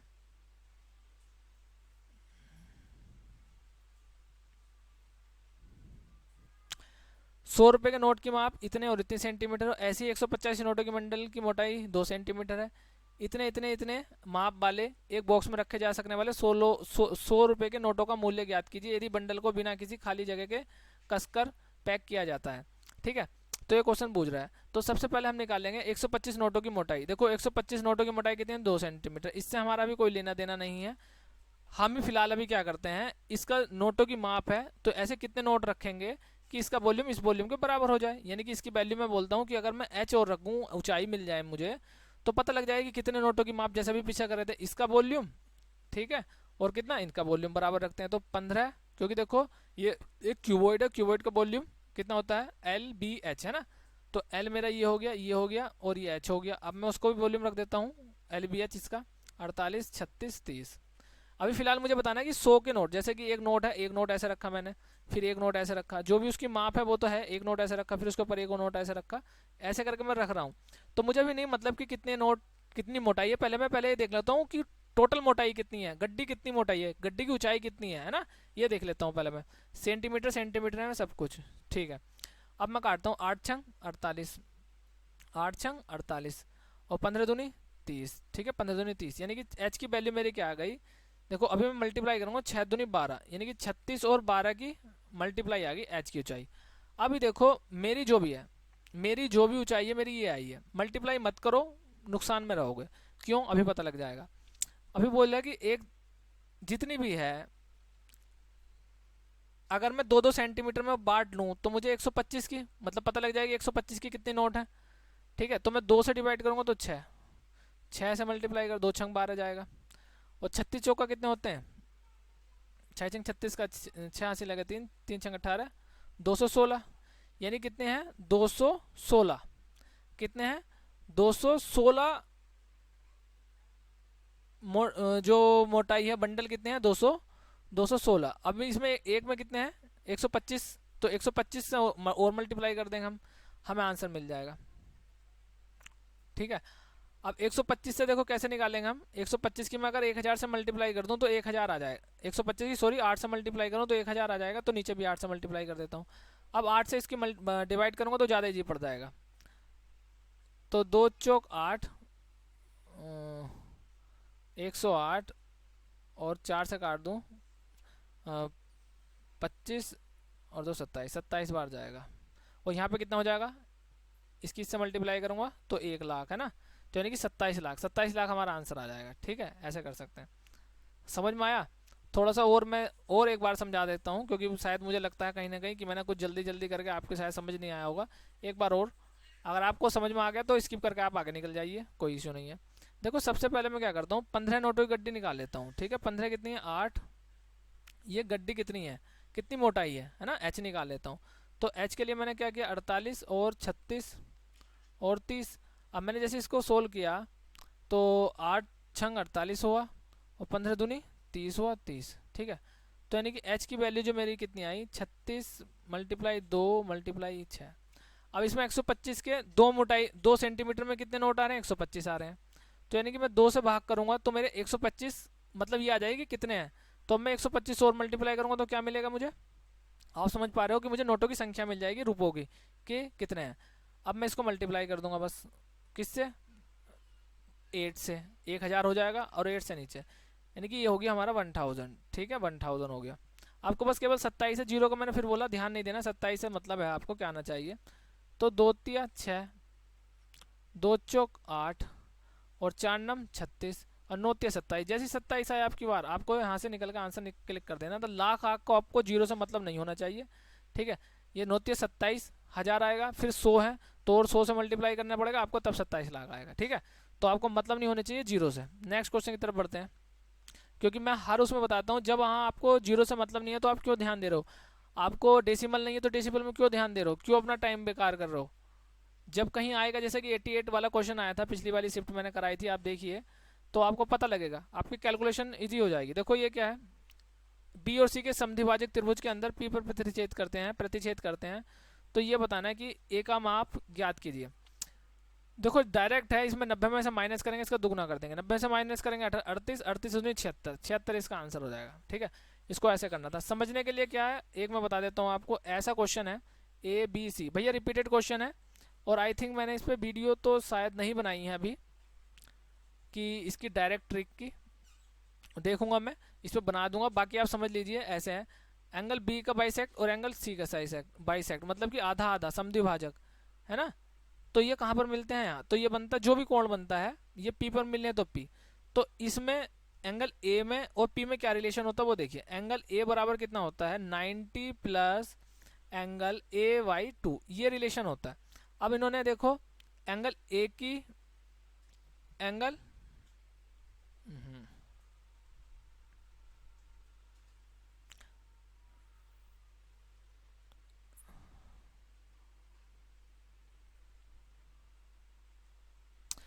ठीक है, ये मतलब इसमें जो रिलेशन होता है ये रिलेशन होता है। तो अब वैल्यू पुट करेंगे, बस इसमें वैल्यू पुट करेंगे। मैं थोड़ा सा इसको सही कर देता हूँ, ये एंगल ए है और ये जो होगा आपका एंगल बी पी सी, मतलब के बीच का। ठीक है, इस एंगल का जो रिलेशन होता है इसका आधा और 90 में जोड़ देंगे इसका आधा करके, तो हमें ये वाला एंगल मिलता है। ठीक है, तो इसका ये रिलेशन है। तो बीपीसी कितना दे रखा है, देखो इन्होंने 128 दे रखा है, 90 इधर ले आइए आप, तो 90 आप इधर ले आए, एंगल ए बाई 2 बच गया। अब 90 में से गया 38 बच गया, 38 की 2 से मल्टीप्लाई करें तो आपको पता है क्या आएगा। इसी तरीके से मैंने कर दिया था आपको डायरेक्ट 76 आंसर। ठीक है, तो ये है। तो ये तो इतने हम, मतलब आप जब प्रैक्टिस करोगे तो आप भी ऐसे ही कर रहे होंगे, फॉर्मूला भी आपको ध्यान नहीं आएगा पर आप क्वेश्चन करके निकल रहे होंगे। और ये काफ़ी रिपीटेड क्वेश्चन, तो देखो ये जो चीज़ें बहुत रिपीटेड क्वेश्चन है जो काफ़ी एसएससी पूछती है, कोई भी एग्जाम पूछती है, तो वो तो आपके टिप्स पे होने चाहिए। ठीक है, नेक्स्ट क्वेश्चन की तरफ चलते हैं, क्योंकि कहीं ना कहीं क्वेश्चन में काफ़ी समय भी आपको लग रहा होगा, और कहीं ना कहीं क्वेश्चन भी अगर गलत हो जाती है कैलकुलेशन, वो भी करना पड़ता है, 2 बार करना पड़ जाता है कभी कभी। ब्याज की गणना वार्षिक चक्रवृद्धि आधार पर करते हुए 10% वार्षिक दर से इतने वर्ष के लिए निवेशित इतने रुपए की धनराशि पर चक्रवृद्धि ब्याज ज्ञात कीजिए। देखो एक साल की कितनी है 10, एक साल में 10% है, और 2/5 साल के लिए कितनी होगी मुझे ये बताइए आप। 2/5 को 10 से मल्टीप्लाई करेंगे, 5 दूनी 10 यानी कि 4%, यानी कि इतने साल के लिए क्या है, इतने समय के 2/5 वर्ष के लिए कितनी है दर, दर 4% निकाल लेंगे आप। तो पहले आप क्या करोगे, 19,500, इसका 10% निकालो, 10% निकालो कितना होगा, 19,500 का 1,950, 10% आ गया इसका, ये 10% निकाल दिया। अब क्या निकालना है इसका 4%, तो इसका 4% कितना, देखो 1950 का 1976, 76 तो 78 निकलेगा, ये 19.5 है ना, तो 1976 और 76 और आधा आधा 4, 2 पार्ट 78 हो जाएगा 4%। ठीक है, ऐसी तो निकलेगा इसका, लेकिन इसका 4% निकालेंगे तो इसका कितना निकलेगा, इसका निकलेगा आपका 780। अब इसका 4% निकालेंगे, इसका कितना निकलेगा 78 निकलेगा। अब जोड़ दीजिए आंसर आ जाएगा, यानी कि 1950, 780 एंड 778, 8 8 7 15, 15 5 12, 22 का 2, 9 तो 11, 11 7 18 का 8 और 28 28 आ गया, 2808। फिर कहीं कैलकुलेशन में गड़बड़ हुई, आज बड़ी कैलकुलेशन में गड़बड़ हो रही है। एक चीज़ 1 मिनट और देखता हूँ मैं सही कहाँ गलत कर दी। आई थिंक ऐड करने में हुआ, ये चीज़ें तो सही लग रही है, सही है बिल्कुल।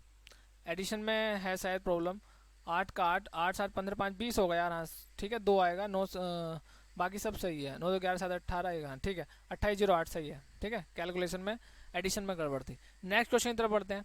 देखो निम्न में से कौन संख्या 7 11 13 से विभाज्य है।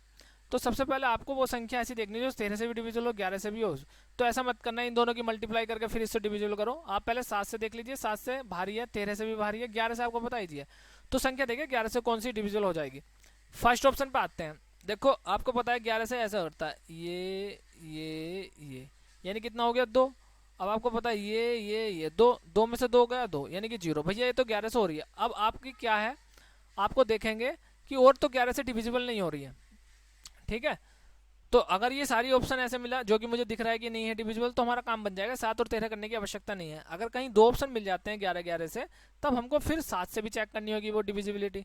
लेकिन फिर इस तरीके से ये ऑप्शन फ्रेम किए गए हैं कि आपको पता लग जाएगा। अच्छा अब देखो, आपको बताइए ऑप्शन का तो रूल देखना ही पड़ेगा ना। अभी ऑप्शन का यूज़ हो रहा है, जो कुछ बोलते हैं, जो कुछ के माइंड में रहती है शंका कि ऑप्शन ना दिया हो तो भैया बताओ ये ऑप्शन अगर नहीं दिए होंगे तो क्या ऑप्शन ये क्वेश्चन हो पाएगा, नहीं हो पाएगा। तो इसलिए भैया ऑप्शन का यहाँ पे भी आवश्यकता है और वहाँ पे भी आवश्यकता है, जहाँ पे आप क्वेश्चन को डिटेल में कर सकते हो, लेकिन ऑप्शन से ईजी हो सकता है। समझ में आई बात। तो यहाँ पे भी आपको करना पड़ेगा। यहाँ बोल दो आप ये वाली चीज़, तो बोल देंगे भैया छोड़ के निकल जाओ फिर। टीसीएस वाले तो बोल देंगे भैया जो सिलेक्शन जो हमारे टेस्ट ले रहे हैं रेलवे वाले या एनटीपीसी है, ठीक है भैया नहीं करना चाहते तो छोड़ दो, निकल लो आगे आप। ठीक है, तो चलो इसकी तरफ चलते हैं। ये तो ये 2 और 2 माइनस के 3 माइनस के 1। देखो यहाँ पे 2 रहेगा, आपको पता है यहाँ पे 4 रहेगा और तो 2 आ रहा होगा। कहीं पे भी आपका आंसर नहीं मैच कर रहा होगा। 2 है यहाँ पे 5 है, क्योंकि बीच है ना सब में, यहाँ पे 3 आ रहा होगा। ठीक है, तो कोई सा भी ऑप्शन 11 से नहीं कट रहा है, तो हमारी बल्ले बल्ले हमें पहले ही ऑप्शन ऐसा मिल गया जो 11 से डिविजिबल है। और को भी चेक करना पड़ेगा। ठीक है, तो और नहीं है। नेक्स्ट क्वेश्चन की तरफ चलते हैं। 6 संख्याओं का औसत 16 है, यानी कि 16 छंग 96। यदि उनमें से एक संख्या गणना को निकाल दिया जाता है तो शेष संख्याओं को से 17 प्राप्त होता है, यानी कि यहाँ से 17 हो जाएगा। 5 संख्या होगा 17, 17 पंजे 85, 85 से 11 करें 96 करेंगे तो 11 आ जाएगा। तो 11 हमारा ऑप्शन हो जाएगा। ये आप 16 लीजिए। ठीक है, और 5 संख्याएं निकलनी है तो 5 शेष संख्याओं को से 17 प्राप्त होता है। मतलब जब एक एक निकल रही है तो 5 ने और उसका ज़्यादा लिया, समझ रहे हो कि 17। वैसे तो आप यार इसको ऐसा कर सकते हो, तो ज़्यादा डिटेल में जाने के लिए 5 माइनस होगा तो 11, शॉर्ट ट्रिक भी है इसकी। तो जब डायरेक्ट मल्टीप्लाई करके आंसर निकलना है तो क्या ही फायदा है इसमें। नेक्स्ट क्वेश्चन की तरफ बढ़ते हैं। शॉर्ट ट्रिक भी वहाँ लगानी चाहिए जहाँ पे दिख रहा है कि बहुत बड़ी चीज़ें हैं, काम बनेगा। यहाँ तो कोई ऐसा इतना बड़ा है नहीं, तो हम निकल के इसको करके निकल जाएंगे। 17 पंजे 85 इस तरीके से ना। नेक्स्ट क्वेश्चन की तरफ चलते हैं। ए और बी एक ही समय पर दूसरे से 240 किलोमीटर दूरी पर स्थित दो अलग स्थानों से एक दूसरे की ओर चलना शुरू करते हैं। ए और बी की चाल का अनुपात इतना है, बी की चाल इतनी है। ए और बी कितने मिनट बाद एक दूसरे से मिलेंगे। देखो 7, ए और बी की चाल इतनी है, यानी कि 84। तो कितना हो जाए 12 7 84, 12 टाइम्स हो रहा है, तो इसकी भी 12 की मल्टीप्लाई करेंगे तो 60 हो जाएगी। ए की चाल 60 है, 84 है। बीच की दूरी कितनी है 240। अब क्या बोल रहे हैं, दो अलग अलग स्थानों से एक दूसरे की ओर चलते हैं। ए इधर है, बी बाबूजी इधर है हमारे, ए बाबूजी इधर है, ऐसे चल रहे हैं और ऐसे चल रहे हैं हमारे। तो जब हम इन दोनों को ऐड कर देंगे 80 84, 8 से 14 144 हो जाएगा। 144 144 से इसको डिवाइड करेंगे, आंसर मिल जाएगा हमारा। तो 12 दूनी 24, 12 दूनी 24 20 और 12 12 की मल्टीप्लाई है, मैं छोटे उसमें कर लेता हूँ। 10 हो जाएगा, 6 हो जाएगा और काट लो 5 3 हो जाएगा। तो 3 दूनी 6।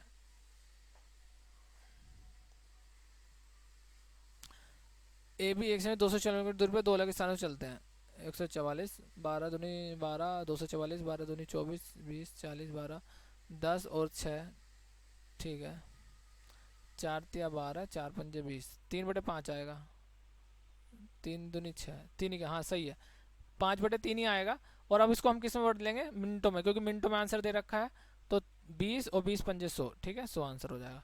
ठीक है, 100 मिनट हो जाएगा, 100 मिनट आंसर हो जाएगा। तो ठीक है 100 मिनट इसका आंसर हो जाएगा। नेक्स्ट क्वेश्चन की तरफ चलते हैं। किसी वृत्त में जीवाओं ए बी और सी डी को बढ़ाने पर वृत्त के बाहर विस्तृत बिंदु ई पर मिलती हैं। देखो ऐसा क्वेश्चन है। अब हम ए बी ऐसे और सी डी ऐसे, देखो मैं आपको बता देता हूँ कहाँ पे प्रॉब्लम हो सकती है। ए बी ऐसे लिखेंगे और सी डी ऐसे लिखेंगे, समझ में आई। कभी भी ऐसे मत लिखना ए इधर लिख दो बी लिख दो, जैसे फॉर्म होता है ना उसी फॉर्म में आपको चलना है, ए बी और सी डी। ठीक है, मिलते हैं तो कहाँ पे मिल रहे हैं, वो ई बिंदु पे मिल रहे हैं।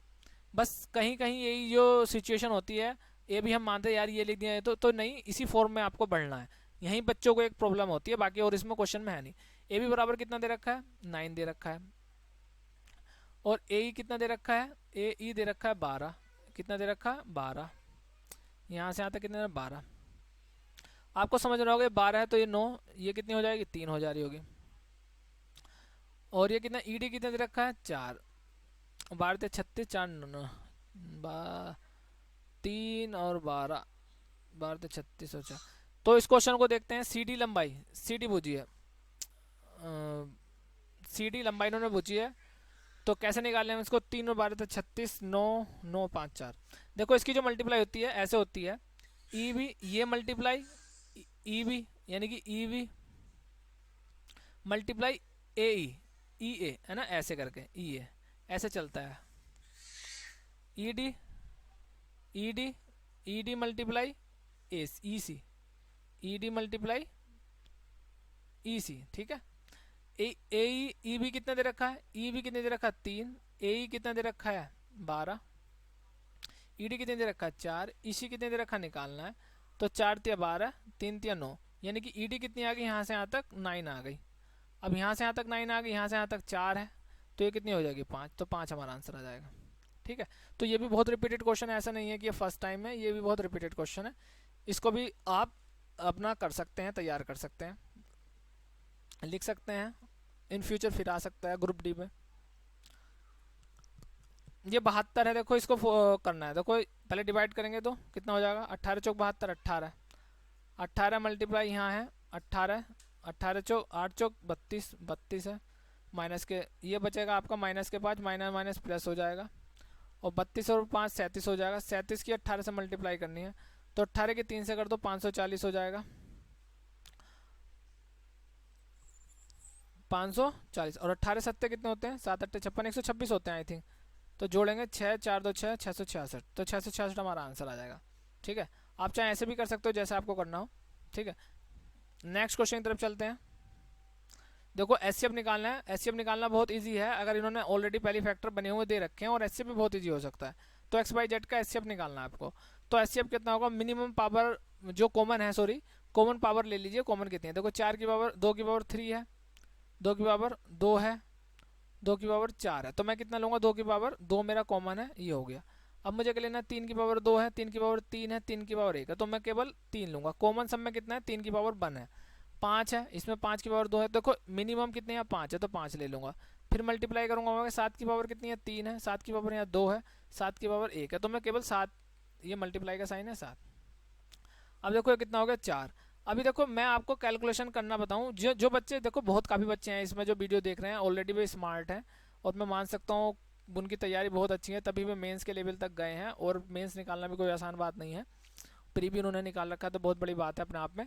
तो ऑलरेडी वे स्मार्ट है, लेकिन मैं ऐसे उन बच्चों के लिए जो बिगिनर हैं और जो अभी तक उन्होंने एग्ज़ाम नहीं दिया है, तो उसको किस तरीके से हमें करना था, क्वेश्चन को, कैलकुलेशन को मैं बता रहा हूँ कि वो आगे अपने समय में कैसे इजी करें कैलकुलेशन को।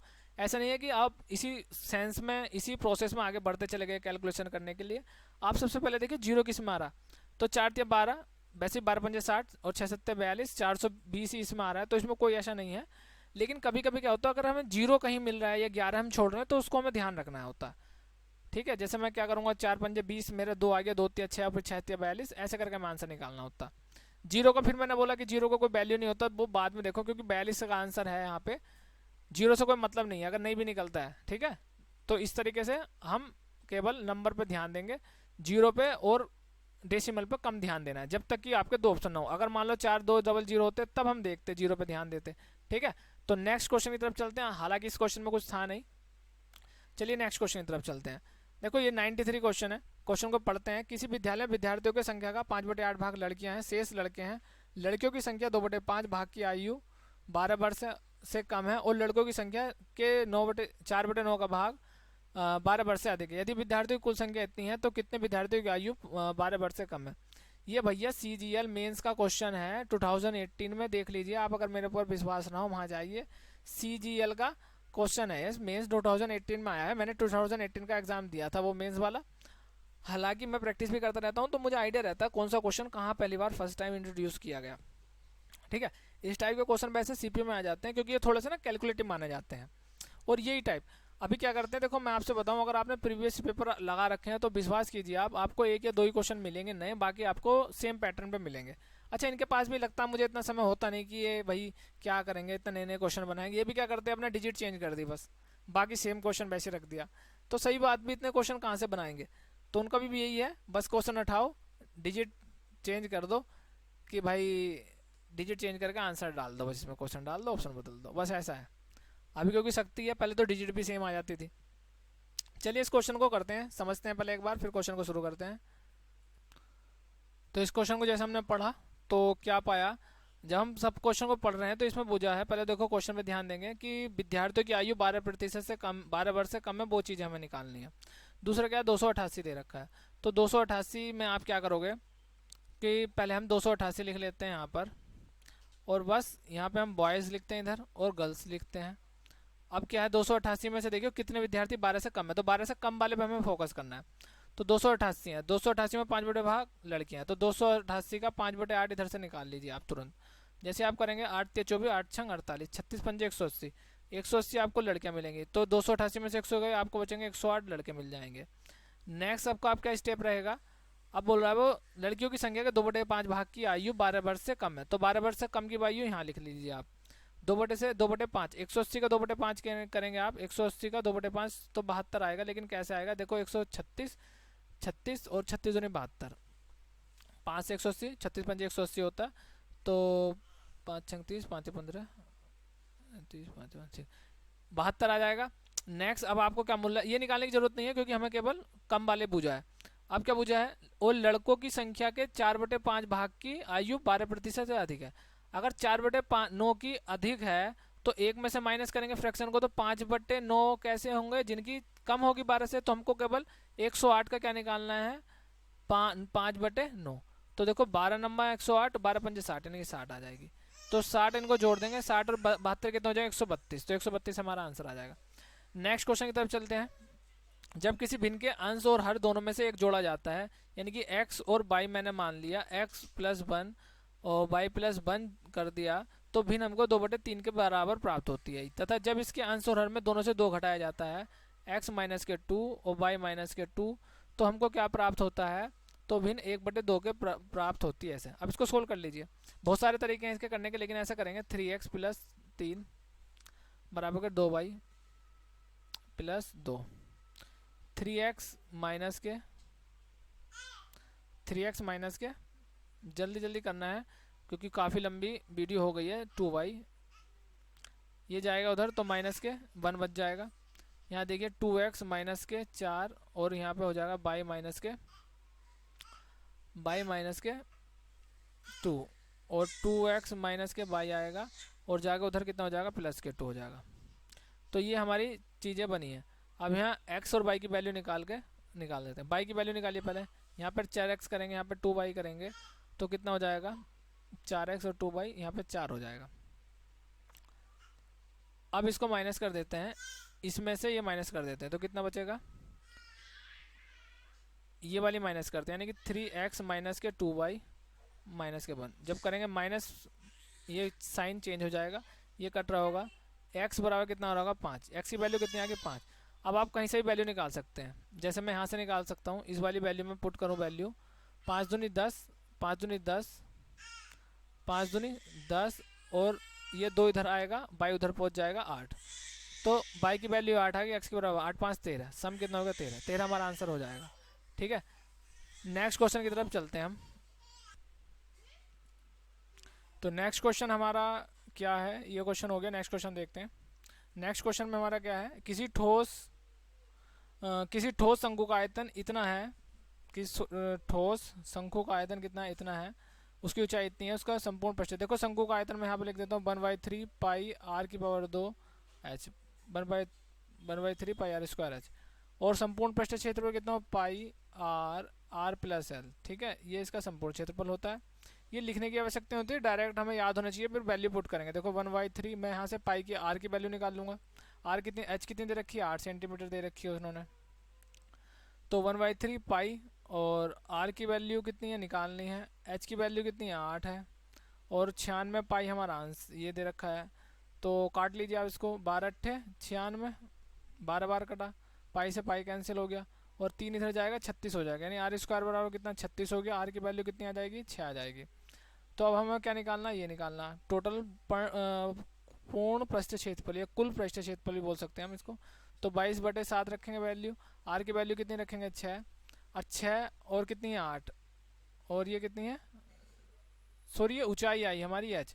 तो हमें एल निकालनी होगी, अभी क्या निकालनी होगी, एल निकालनी होगी। तो एल के लिए क्या होता है हमारा, तो ये 6 है, ये हमारी कितनी है ऊंचाई 8 है, और 8 6 10, ये ट्रिपलेट बनने 10 हो जाएगी। तो यहाँ पे कितना हो जाएगा 10 और 6 16, यानी कि 16 हमारी क्या हो जाएगी, ये हो जाएगी। ठीक है, ये होता है स्लैंट हाइट, तिर्यक ऊंचाई।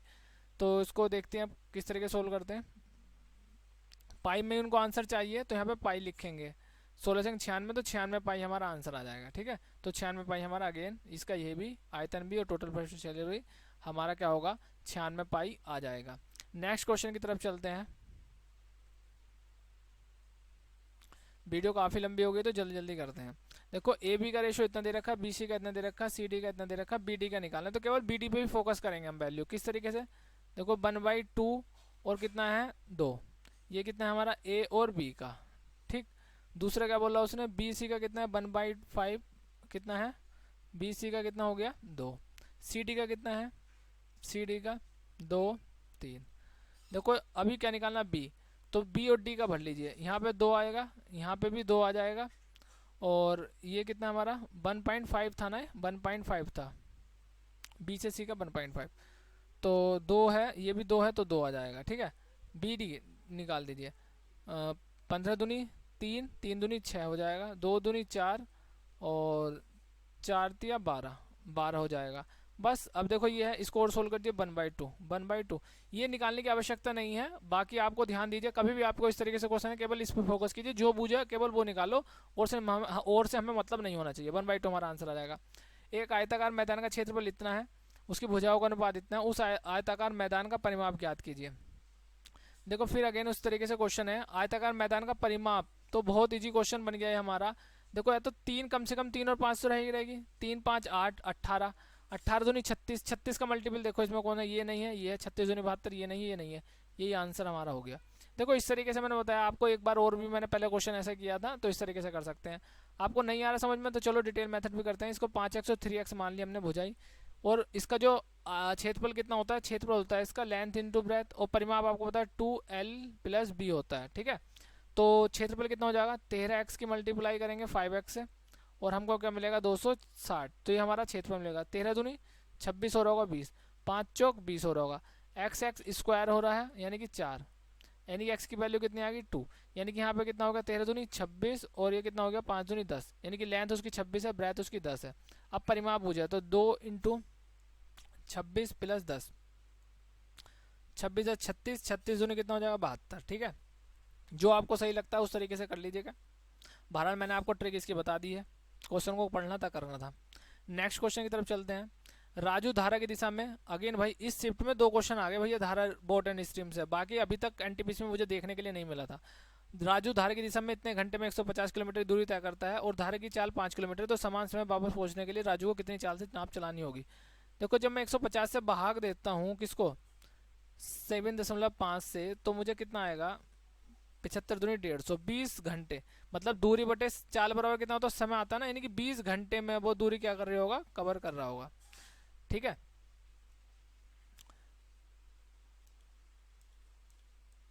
ये समय है भाई, ये टाइम है। ठीक है, ये कितना है हमारा टाइम, तो ये हमारी क्या आ गई चाल आ गई, कितना आ गया चाल, चाल कितनी है हमारी 20 किलोमीटर प्रति आवर। ठीक है, चाल कितनी है हमारी 20, देखो ये दूरी है, दूरी बटे समय। ठीक है, दूरी बटे चाल होता तो क्या मिलता हमको, समय मिलता, लेकिन दूरी बटे समय तो हमको क्या मिलेगी चाल, तो इतनी चाल से वो ऐसे गया। अब आप ये भूल जाइए, ये धारा की दिशा में जा रहा है, धारा की दिशा में जा रहा है, तो बताइए अब वापस उसको आना है तो उसको किस चाल से आना होगा। तो आप ये बताइए 5 अगर वो वापस आएगा तो उसकी तो 15 रह जाएगी चाल, तो ये अगर धारा की चाल कितनी है 5, मतलब कि धारा की चाल जो ऐसे वापस जाएगा, तो अगर ये वाली ना हो धारा की चाल तो काम बन जाएगा। ठीक है, मतलब ये जो 5 किलोमीटर उसका प्रतिरोध करेगी, अगर 5 किलोमीटर और उसकी ज़्यादा हो जाए तो क्या हो जाए, बात बन जाएगी, क्योंकि 20 से आया 20 से वापस चला जाएगा। लेकिन धारा की चाल चूंकि 5 किलोमीटर है इधर से, तो 5 किलोमीटर और बढ़ा दो, जो धारा की न्यूट्रल हो जाएगी चाल उसकी 5 से 5 कट जाएगी, यानी कि 25 किलोमीटर के धारा से जाएगा तो वापस पहुंच जाएगा इतने ही समय में, समान समय में। तो इसमें कोई रॉकेट साइंस नहीं लगना था, बस क्वेश्चन को समझना था। ये धारा बोर्ड से रिलेटेड क्वेश्चन जरूर है, लेकिन ये अंडरस्टैंडिंग ज़्यादा मैटर करता है इसमें करने के लिए। नेक्स्ट क्वेश्चन की तरफ चलते हैं।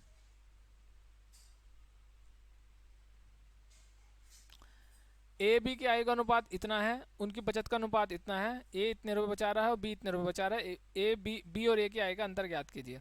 देखो 5 लिख लीजिए, 7 लिख लीजिए, ऐसे करते हैं इस क्वेश्चन को। फिर 2 लिख लीजिए, 3 लिख लीजिए, फिर यहाँ पे क्या लिख लीजिए 354, केवल मैं 354 रखूँगा, 2 जीरो का भी अपनी ये जो गोली मार दीजिएगा, 2 जीरो का कोई भी मतलब नहीं है, क्योंकि 2 जीरो है लास्ट में, 2 जीरो लग जाए कोई दिक्कत नहीं है।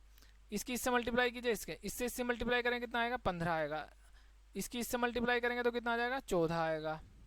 फिर इसकी 3 की इससे मल्टीप्लाई करो, मतलब जैसे मैंने बनाया 3 की इससे करनी और इससे करनी, तो 3 चौक 12 का 2 हाथी लगा 1, 3 पंजे 15 और 1 16 हाथी लगा 1, 3 3 और 1 10 62 आ गया। अब 2 की इससे करेंगे 14 आ गया, 2 की इससे करेंगे कितना आएगा 2 छंग 12, 2 अट्ठे 16 17, 2 चौक 8 9 972। अब इसको इससे माइनस कर दीजिए, इसको इससे माइनस कर दीजिए, यहाँ पे 1 यूनिट मिलेगा आपको, और यहाँ पे कितना मिलेगा, इसको इससे माइनस करेंगे तो करो 0, और जी 6 में से 7 गए 9, 90, यानी कि 1 यूनिट किसके बराबर हो गई 90। और आपको मिल रहा है, देखो उनकी आय इतनी है और अंतर कितना है 2 यूनिट, तो 2 यूनिट के बराबर कितनी हो जाएगी 18, कितनी होगी 18। देखो 2 जीरो हमने काटे थे 180 हो जाएगा, 2 जीरो हमने काटे 2 जीरो लगा दो। फिर मैं बोलता हूँ आपको जीरो पे आपको कोई ध्यान नहीं देना है, जीरो पे आपको कोई भी ध्यान नहीं देना है, आपको आंसर आपका 18 मिल गया, बात खत्म हो गई। ठीक है, इस तरीके से क्वेश्चन था। दूसरा तरीका भी मैं इसका जल्दी बता देता हूँ कुछ बच्चों के लिए। दूसरा तरीका इसका क्या हो सकता है, देखो 5x मेरी क्या थी इनकम थी, 7x मेरी इनकम थी।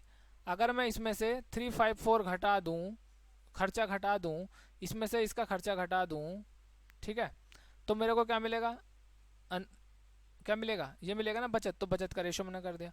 अब ऐसे कर लो आप 15x, ठीक है, इसको करेंगे इससे मल्टीप्लाई करेंगे कितना मिलेगा आपको 3 3 9 10, 10 62 मिलेगा, बराबर का इससे करेंगे 14x और आपको मिलेगा 972। फिर अगेन ये जाएगा तो यहाँ पे x बचेगा, ये उधर जाएगा तो कितना बचेगा आपको प्लस का हो जाएगा तो 90 बचेगा। तो अब 2x की वैल्यू निकाल ली, अंतर कितना 5x है ना, 5x और 7x अंतर 2x, और 2x की वैल्यू कितनी हो जाएगी 18।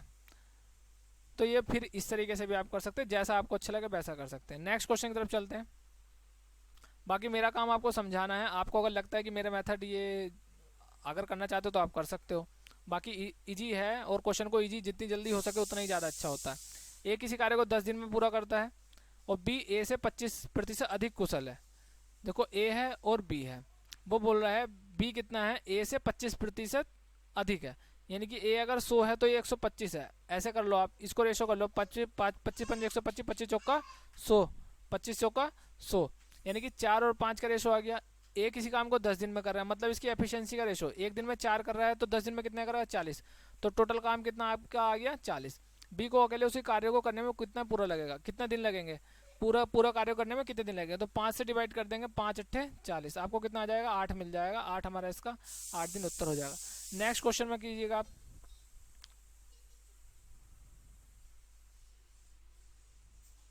लास्ट क्वेश्चन है हमारा, देखो पाई चार्ट है ये और 16 60 पृष्ठ है। ये बोल रहा है कि इस पाई चार्ट में दर्शाया गया, क्वेश्चन को पढ़ते हैं जल्दी से, खेल और संपादकीय कवरेज को के लिए कितने प्रश्न निर्धारित किए गए। जैसे मैंने किया ऐसे ही करना है, पूरी चीज़ें नहीं पढ़ते। खेल और एडिटोरियल के लिए बताना, तो खेल के लिए कितना है स्पोर्ट्स एंड एडिटोरियल, यानी कि 28, और ये कलर से देखेंगे ये 28 और 7 35, यानी कि 35% निकालना किसका, टोटल प्रश्न कितने हैं 60, तो 60 का 35% निकाल लो। तो 60 का 35% कितना होता है, 35 की 60 करेंगे 210, और 1 जीरो का 1 जीरो, और परसेंटेज का साइन हटाएंगे तो जो 2 जीरो 21 आ जाएगा। 21 हमारा करेक्ट आंसर है, तो ये हमारा आंसर हो गया। ठीक है, तो देखो ये क्या था, ये मैंने सोल्व कराया आपको MTS का, मतलब सॉरी NTPC का, NTPC के जो पेपर है मैथ्स का वो मैंने सोल्व कराया। अच्छा, लाइक और शेयर सब्सक्राइब कर दीजिएगा और प्यार देते रहिएगा। मैं अगेन बोलता हूँ व्यूज़ पे मत जाइएगा, कितने हैं तरीके देखिएगा, बहुत अच्छे अच्छे प्यारे प्यारे तरीके हैं जो मैं यहाँ पे आपको करा सकता हूँ। और आप सीख भी सकते हैं उस चीज़ के लिए। अगर आपको लगता है कि मेरी स्पीड ज़्यादा है या मेरा पढ़ाने का तरीका मैं केवल खुद से खुद कर रहा हूँ, तो यहाँ देखो क्या है, मैथ्स के क्वेश्चन होते हैं, केवल यहाँ पे सॉल्यूशन दिखाना होता है। जो बच्चे मैंने बताया अगेन बहुत स्मार्ट बच्चे होते हैं तो वे पिक कर लेते हैं। अगर आपको लगता है कि नहीं, ये इनको हमें प्यार से अच्छे से तरीके से समझाना चाहिए, मेरे जो तरीके हैं, तो आप बताइएगा। मैं जो चैप्टर आप बोलोगे वो 1 बाय 1 करके चैप्टर को अच्छे तरीके से मैं यहाँ पे यूट्यूब पे लाऊंगा और आपको उसके लिए मतलब रिलीज करूंगा वो चैप्टर। जो आपको लगता है कि ये चैप्टर आपका ये तरीका ठीक है या इस तरीके हमें सीखना है, तो उसको मैं डिटेल पर तरीके से वहाँ पे डिस्कस कर रहे होंगे, जिससे आपको ज़्यादा समझ में आ रहा होगा। अगर आपको ऐसा लगता है कि मेथड मेरा क्या है, बहुत ज़्यादा फास्ट है, या मतलब कि मैं मतलब कि क्या हो गया है पता नहीं चल पा रहा, लेकिन आपको तरीका अच्छा लग रहा है, आ सकते हैं। कोई ऐसा नहीं है कि मैंने मुझ पे आते हैं तो मेरे पे आएंगे, या हो सकता है आपको आते भी हो पहले, मैं ये चीज़ नहीं बोल रहा कि नहीं आते। लेकिन फिर मैं बोलता हूँ जो बिगनर्स हैं, जो ये चाहते हैं कि ये मेथड्स हमको सीखने चाहिए लेकिन हमको पता नहीं चल पा रहा कि हो क्या रहा है, तो उनके लिए क्या है, आप मुझे को बोल दीजिए, कमेंट बॉक्स में लिख दिया। और मैं आपसे बोलता हूँ कि सबसे मैं बात करता हूँ। अगर कोई बच्चा आधी रात के लिए बोलता है तो मैं उससे आधी रात में बात करता हूँ, कमेंट देता हूँ तो मैं बात करता हूँ, उसको रिप्लाई करता हूँ। तो अगर आपको ऐसा लगता है तो बताइएगा, उस चैप्टर पे हम डिस्कस कर लेंगे लॉन्ग तरीके से, सारे अपने जो मेरे फॉर्मूले हैं सारे कवर कर लेंगे। तो बस आज की वीडियो में केवल इतना था। लाइक और सब्सक्राइब दबा के कीजिएगा और विदा लेते हैं। फिर नेक्स्ट वीडियो में हम मिलते हैं, एनटीपीसी का कोई नए सेट पे हम डिस्कस कर रहे होंगे मैथ्स के सेक्शन पे। Okay bye, thank you.